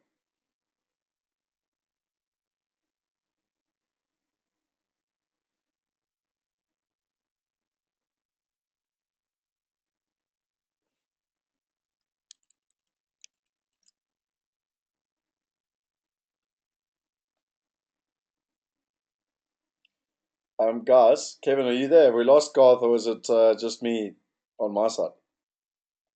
Hi, Scott. It does seem like we could have lost Garth. I don't know if his connection is slowed. He is still online, I can see, but we cannot hear him. Okay. Let's try and I was sort that just out. wondering if it was me, but I could see myself moving. I thought it probably wasn't me. So I just while we wait for God to come back here, I've taken down some notes here, and I think it's pretty relevant. So he talks about the one skill that they've learned. So entrepreneurs are good at finding the one skill that they're good at, and then sticking to it, and then finding a team of unbiased, competent advisors as a sounding board. They divest from their entrepreneurial ability and investment, and then they also get factual global information. I love the saying he said, "You deal with facts and not white noise." Just by the way, I've been taking notes. Richard Branson always says, take notes. The common reporting standard is going to be something of a lot of importance. And then he spoke quite a lot about conscious investment. And at the moment, ironically, while he's off, but I asked about the global mindset, and he actually said, yeah, global markets offer better opportunities, particularly for longer term portfolios, but one needs to use your common sense and your expertise, generally after a 10-year cycle. And again, in terms of whether it's local or global, a lot of it should have down to your personal well-being and what it is that you actually want. Risk, he said the best way to manage the risk is patience. He says it's an incredibly valuable virtue, and that most investment cycles are 15 years. But one thing that he said that's very important is also understand where you are in the investment cycle and have a very good idea of the underlying value. I know Henny, spends a huge amount of time trying to understand the intrinsic value and what would be the replacement cost for an asset. And we do a huge amount on the risk perspective, and also something that I learned a lot from the global financial crisis in 2008, 2009 was that really wealthy people invest in income producing assets, but with strong covenants in place, and that helps them ride out over markets and cycles then. And then he said, if we're looking at a credit crunch, he said, look at companies with cash reserves, and he did mention real estate as well with regards to the income potential. And then just under what wealthy would do, he said he only gave us 4 or 5, but I actually wrote down quite a few more than that. But one of them was patience. One of them was partnering with people with expertise that are like-minded. He says he doesn't like to work with people where he has to manage conflict, but where they have, common alignment of values. Our values are very simple: trust, transparency, and alignment. And people don't believe in that, and that abundance mentality versus scarcity, and also very much our whole business is built on partnering. If that's not for you, then we're not right for each other. He said a lot that wealthy people do is they do it with conviction. They understand the basics and they understand the rules of the game. They've got a good understanding of maths and financial history. I love that financial history. Sometimes when I look at markets like the London residential market, for me, it's like we've seen this movie before, and I always find it fascinating that everyone forgets. It was only 6, 7, 8 years ago, and it's happening all over again. And then the last one he said was that it's about emotional behavior and learning to outsource to advisors that emotional side of things, so that one doesn't actually make the wrong decisions. So I'll tell you what I'm going to do is that while we've lost Garth, I'm going to quickly skip through the rest of the questions I had, and if we get them back, we can go on to them. I'm going to just share some stuff about what we're doing at the moment and how you can benefit from it, and then just a little bit about our team. And if God comes back, we can answer the rest of the questions. Okay, we're back. Scott, just to... there we go. Oh, God back. Okay. So Garth, I'm going to... All right, so sorry, I'm now running through my personal hotspot on my phone because Neotel apparently has cut the power off to our office, yeah, and cut the cable. So we're back. Hi. you know, Garth, one of the things wealthy people do is pay their bills as well. No, I'm joking, dude. But anyway, I've got my chartered accountant here. It's all good. It's all good. The question that quite a few people have been asking Garth is, and you know, I see this happening all the time. I'm doing it myself. You know, is it possible to live in a country but still be a global citizen, so that you don't? In the old days, people think thought they had to leave with their wealth and go and live somewhere else, whatever. They've got to immigrate to Australia or whatever. Whereas nowadays, you can actually still live wherever you want and necessarily have your wealth invested elsewhere. Would you agree with that? Definitely, and I think that's more and more. I don't think people are going to necessarily immigrate and move themselves into a tax jurisdiction like the US, where they can live 180 days here or 40 days there. You're always going to have a tax residency based on the number of days. But just to tell you, I mean, we've always structured our direction to be a global gypsy, to use, for want of a better word. I definitely think you can live anywhere in the world and enjoy the sun and manage your money in the shade. Let's call it that. You can live anywhere in the world. You don't have to be bound by the borders of a country to invest. I mean, it's archaic. It's gone. It's just not there anymore. You can live anywhere. Your tax affairs are quite easily managed these days. The double taxation treaties don't leave you in a mess. And, a lot of people are basing their domicile and the number of days they spend on the tax environment they want to live in. So, yeah, I mean, no doubt, Scott. I mean, the global village. I mean, you can live anywhere. I just want to live somewhere where people understand me. Well, I can tell you, it's funny you just say that, because I'm learning Mandarin at the moment and having just spent 3.5 weeks in Shanghai and Hong Kong, and there's more opportunity there from a business perspective than I've ever seen in my life. But I tell you what, I appreciate Neisner 100 times more when I came back and there was space and peace and quietness and not hundreds of thousands of human beings everywhere. So, yeah. It's I definitely just to throw a personal thing in there. I still think South Africa, because of working in the global markets. People judge South Africa very harshly, but yes, man. I've seen the UK environment. I've spent time in the States. I've been to the island havens, and I've seen it. I don't know. I'm always homesick, and I always embrace how we live in South Africa. It's still a good place. We still live a hell of a lifestyle. It doesn't mean you have to put your life at risk to stay here. I mean, you just got to be clever about it. You just got to structure it properly. Yeah. Well, dude, I mean, I literally had a braai with a friend on Friday night in Hong Kong, and he lives in a 4-bedroom townhouse. It's like it's like a SummerCon type development, and it's $3 million US, which is 45 million rand. And I was like, wow, we certainly got some affordability. Yeah. Just these questions, I think you've answered, so I'm going to jump over them in terms of the sentiment between. Listen, I mean, we're dealing with some. Sorry, God. Oh no, no. Just check your phone. I've got you. Because my phone keeps dropping. No, I lost you for a second there. You back? Yeah, I was just going to say I've got some questions here that we answered them already. What is the sentiment on financial markets versus alternative investments like real estate? I think you've already answered that one, and I think this is probably quite important. A couple of people ask. All have a place in your portfolio. Yeah, no, exactly. Yeah. This one's quite important. How do you help people create balanced global portfolios? So how do you guys specifically work with people, or like if someone wanted to get hold of you, how does it actually happen, or is it by invite only, or like just because a couple of people asked that tonight. Our details are at the end of I'll put them up now. Actually, guys can take them down. Can email us. You can call us. You can drop your questions to me.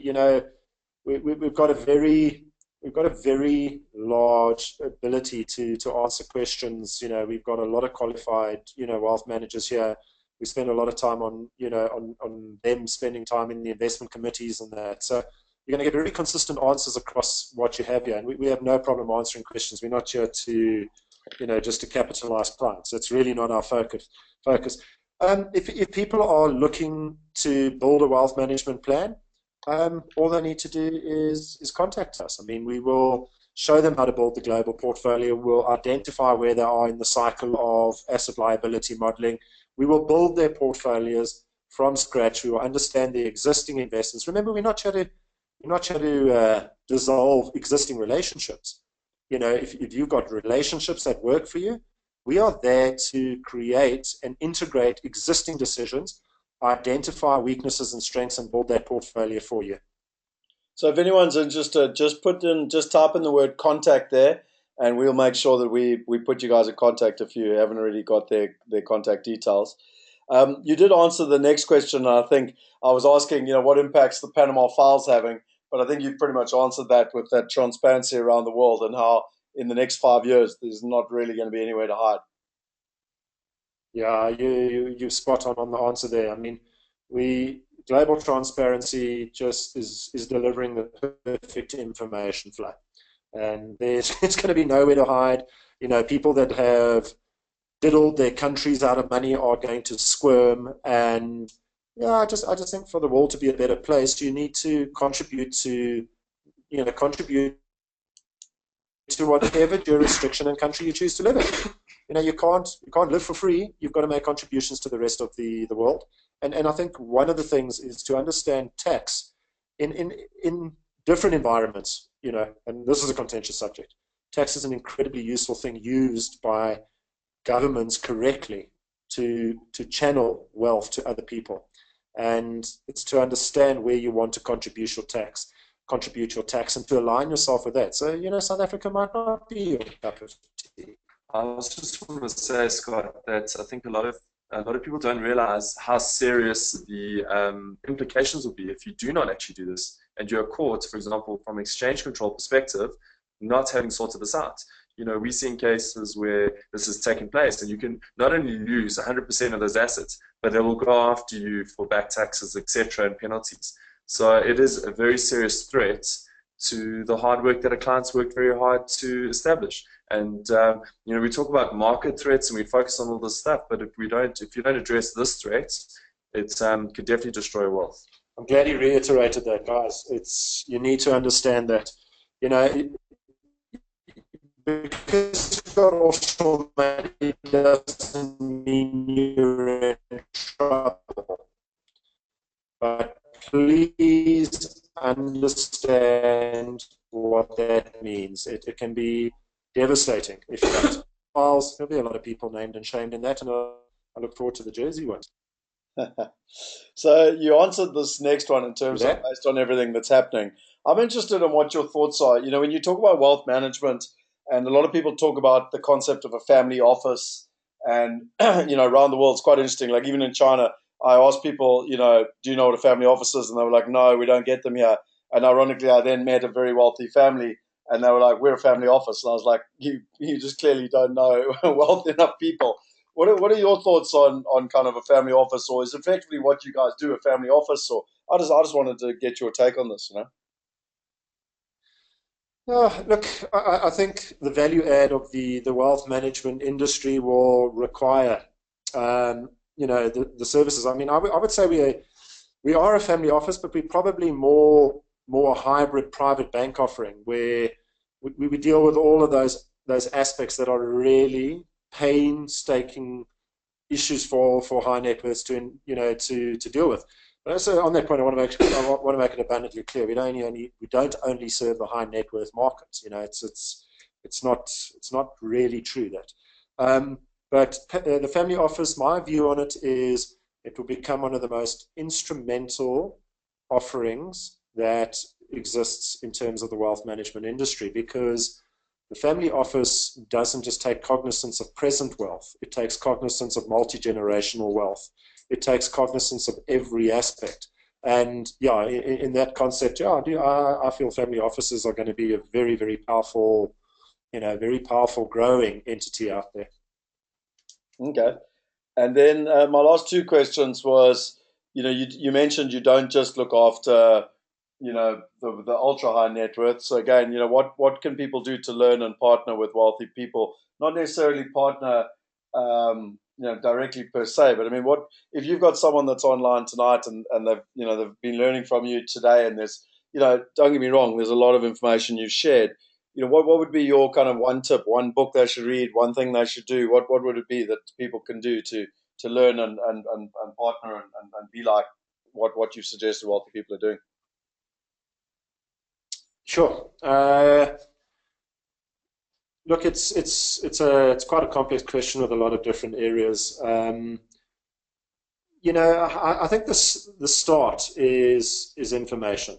I mean, identify whether it's business expertise that you're looking to do, whether you're looking to create wealth or protect wealth, whether you're looking to become a more astute investor. That really brings in three different dynamics, because wealthy, there's people that still need to create wealth. There's wealthy people that have wealth. And then there's diminishing wealth, which are people that are utilizing that wealth. And you need to know where you're at in that cycle. But I mean, there's a couple of good books. I think what I'd like to do, Scott, I mean, I would like to put out a list of really good reading material based on those different criteria of wealth. I just think books that have really come from a position of expertise. I'm talking about guys that spent 27 years in the institutional investing game and realized all the mistakes people made. I mean, these are books people need to read, and this would be that having a keen interest in your investments. So I'd like to actually just put up a list of good reading on wealth creation, wealth protection, and entrepreneurial type subjects. I'll send that through, and you can send it out to the guys tomorrow. But that'll be absolutely invaluable. I mean, that's the whole reason that we're doing this. So, I mean, just to let everyone know, we'll share that with all the wealth partners, and then we'll also share that with everyone that's going to be part of the inner circle. Because that's the real value add that we want to be able to bring to people. That would be amazing. I'd love to know that as well, and see which ones I haven't read and which ones I need to read as well. There's some good ones out there. Tell me something. The last question for the evening is business and investing. Where do you kind of see it 10 years from now? This is not a South African thing. This is a global thing. Where your 18 years of experience, where do you see us going? Oh, I think the trend of disruptive technologies. I think a lot of the business practices of the past will be disrupted. I think disruptive technologies is a massive thing. We heavily back venture capital into disruptive technologies in the right space. I think mindful investing is becoming a more and more prominent theme. I see this in wealth managers. Managers are just not happy to invest in destructive companies. People are just not happy to invest in companies that are socially just not acceptable anymore. So I think the investors, both through institutional investing, through asset managers, and through private investments, are going to become more personal. They're going to become more focused. People are going to understand who they're partnering with. So I think the investment environment is going to change very heavily from making profits to making profits in a mindful way. And I think business is going to see a lot of the massive dominating houses being disrupted, and smaller guys being able to compete through technologies and disruptive technologies in that space. I think the massive companies are going to slowly and theoretically have to dissolve for this world as we know it to actually continue to survive. We can't continue just living like parasites on this planet. It's going to collapse.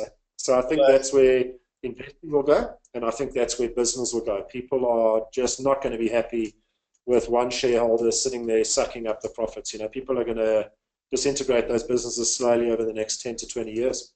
Yeah, I think that we're going to see increasingly a move away from a product. So in other words, you get sold a financial product that is a one-off investment decision that somehow will meet all your investment needs moving to the future. Increasingly, you're going to see boutiques that will walk with you and on a regular basis, decipher what we're seeing in the market and how we address it and how we manage risk. Investment is not a one-off decision. It is a constant walk you do with someone that guides you on how you manage risk and how you take profits. Yeah, no. Yeah, I think that's enough of an answer. That's very, very well put, and it's interesting. I mean, Garth, you're part of the wealth movement, and our mission is to try and empower 1 billion people by 2020. And we feel the wealth gap is one of the greatest challenges on the planet, and we believe now with technology there's the ability to solve it. Now, I am conscious of time here, and so I have got a little video to play, but I'll actually email it out as a YouTube link. So I'm not going to play it. I just wanted to share with people a couple of things just quickly, and because I'm conscious we're nearly on the 2-hour mark. But really for us, taking into account what you guys have just been talking about profit, and when one looks at the investor and trying to make an investment, and there's 16 different middlemen between the investment and the investment and the investor, and to be fair, the only companies making the money are effectively the ones in the middle, and the actual investors are the ones getting screwed. And this is the old system: no trust, no transparency, no alignment. And really for us, whether you're investing locally or trying to invest overseas, investing overseas gets even more difficult. There's so many barriers to entry, getting access to this knowledge. And, this is really you talk about disruptive technologies, but this is really where we've brought technology in to increase that trust, increase that transparency, and increase that alignment so that people have access to quality opportunities in England, America, and Australia. And it just gives a bit of an idea of our footprint. I think one of the things, like yourselves, and you actually just mentioned, boutiques who walk with you, address it, and manage risk. What we've built up primarily in the real estate space is, we call it GIDS. It's the Global Investment Due Diligence System, where it's effectively big data analysis, and it's a system, a 10 layered system, where we're looking all over the world. Where should we be investing? It's a lot based on the scenario planning with Clem Santa. It's the stuff that Henny's developed in terms of finding the right type of partners. It's our 100-point system. It's read from Dr. Dolph Ruiz. It's the pre-purchase due diligence system. And again, tonight I don't have time to go into this. If you want to, you can actually see it all on the webinar I did 2 weeks ago, and on how to buy a property, how to become an investor, where I went into this in a lot of detail. And I think really the beauty now with where technology is going is that you can have that transparency. You can log in, you can select investments, you can transact online. And the thing I like most is you can manage your portfolio, in one place, because I'm terrible with trying to read emails from all over the place. And ultimately, it's about global dashboards. And, really, I just wanted to kind of share with people, when one looks at the experience and the different team players, one of the things that I think makes us quite unique is not only an understanding of technology, but a very deep level understanding of international property investment.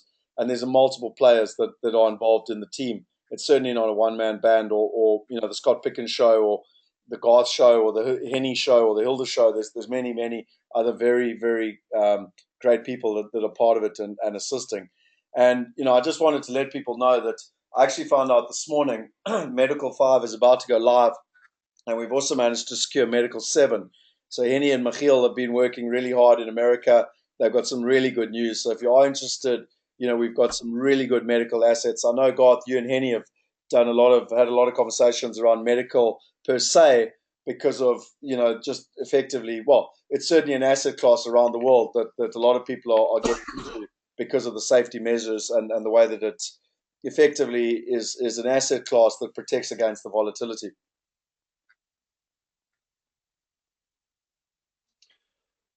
And then so if anyone's interested in Medical 5, let us know. It is closing out in the next couple of weeks. So if you do want to speak to an asset manager there, just type in Medical 5 and we'll be able to get back to you, and also let you know about Medical 7 and 8 that they've secured. And we've also got some great medical opportunities in Australia. So Henny and Michiel have been really hard at work there in terms of what they're doing. And then also, if you go on the portal now and register, you can get access to our 3 different white papers. The 5 laws of building wealth through real estate is the beginner one. The 5 keys to offshore real estate investment is our intermediate one. And then how to build a global portfolio is our more advanced one. And if you do register, you'll get a copy of my book, Property Going Global. You'll also get access to a whole lot of videos from Dr. Dolph Ruiz and great webinars like the one tonight. And the nice thing is that the minimum investment is now down to $10,000. But we have had a beta testing at around $100. It was interesting tonight, the majority of people what they're looking at and where people are actually at. But I mean, really, things are starting to change now. And so if you don't have, the large capital amounts that were always needed to invest overseas, more and more so, people are now having access to the same opportunities that someone like Garth has been talking about and the people that he's been dealing with. And then lastly, I just wanted to mention is we've got our breakfast coming up around the country on the 6th of June. It's in Pretoria. And then we've got our Wealth Partners dinner. It's an exclusive invite for effectively the shareholders and VIPs within the company. The 7th of June is in Johannesburg in the morning for the breakfast, and then the Wealth Partners dinner in Durban. On the 8th of June, we've got the Durban breakfast, and then the Wealth Partners dinner in Cape Town. And the 9th of June, we've got the Cape Town breakfast. So, to take a lot of this stuff that we've been learning tonight, and, Garth spoke about disruptive technologies. I've got a picture of Uber there. It certainly has disrupted the technology or not the technology, but the taxi industry and the transport industry. And we believe that technology has the exact same ability to disrupt not only the investment space, but specifically the real estate space. And, I talk a lot about the family office, Garth, and it was interesting what you just said. Scott, Yeah. quickly to butt in, I just wanted to let everybody online know that I have put the link to the breakfast in the chat box. So if you click on that link, it will take you through to the page where you will receive all the Great. So just to confirm there, Kevin's just saying that he's put the link in for the breakfasts. They're on our website as well, but and we will email out the details as well.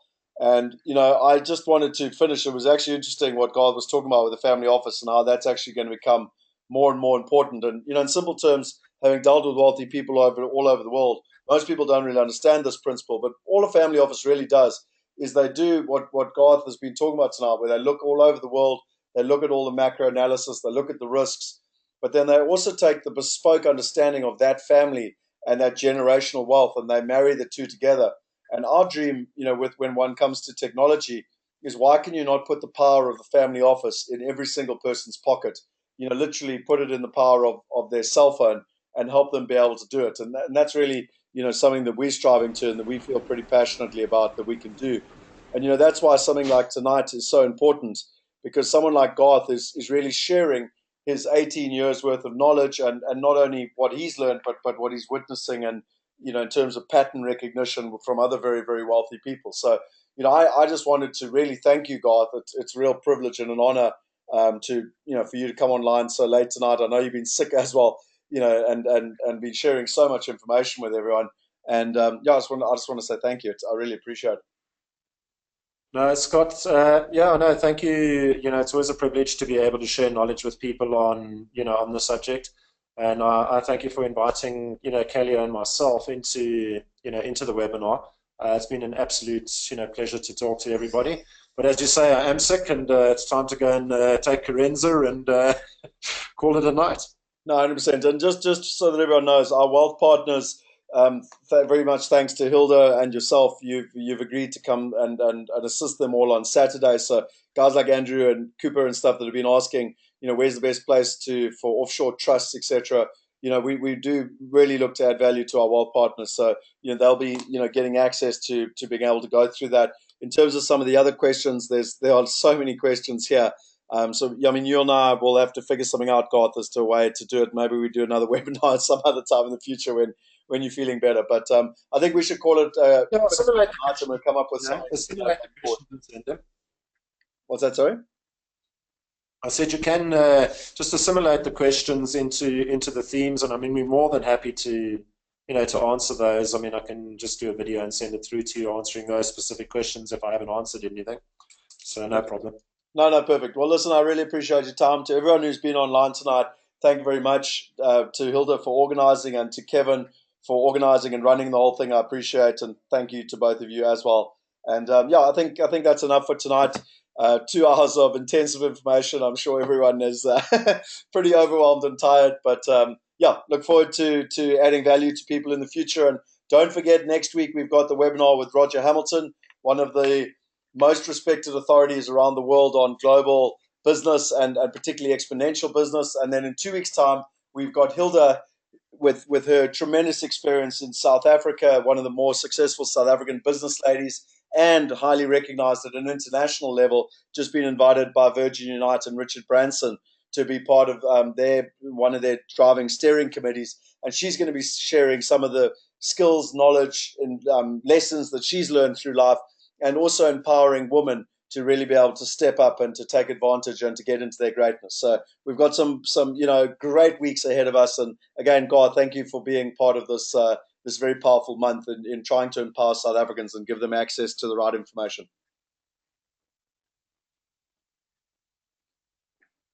Great. Good night, everyone. Good night, everyone. Cheers out.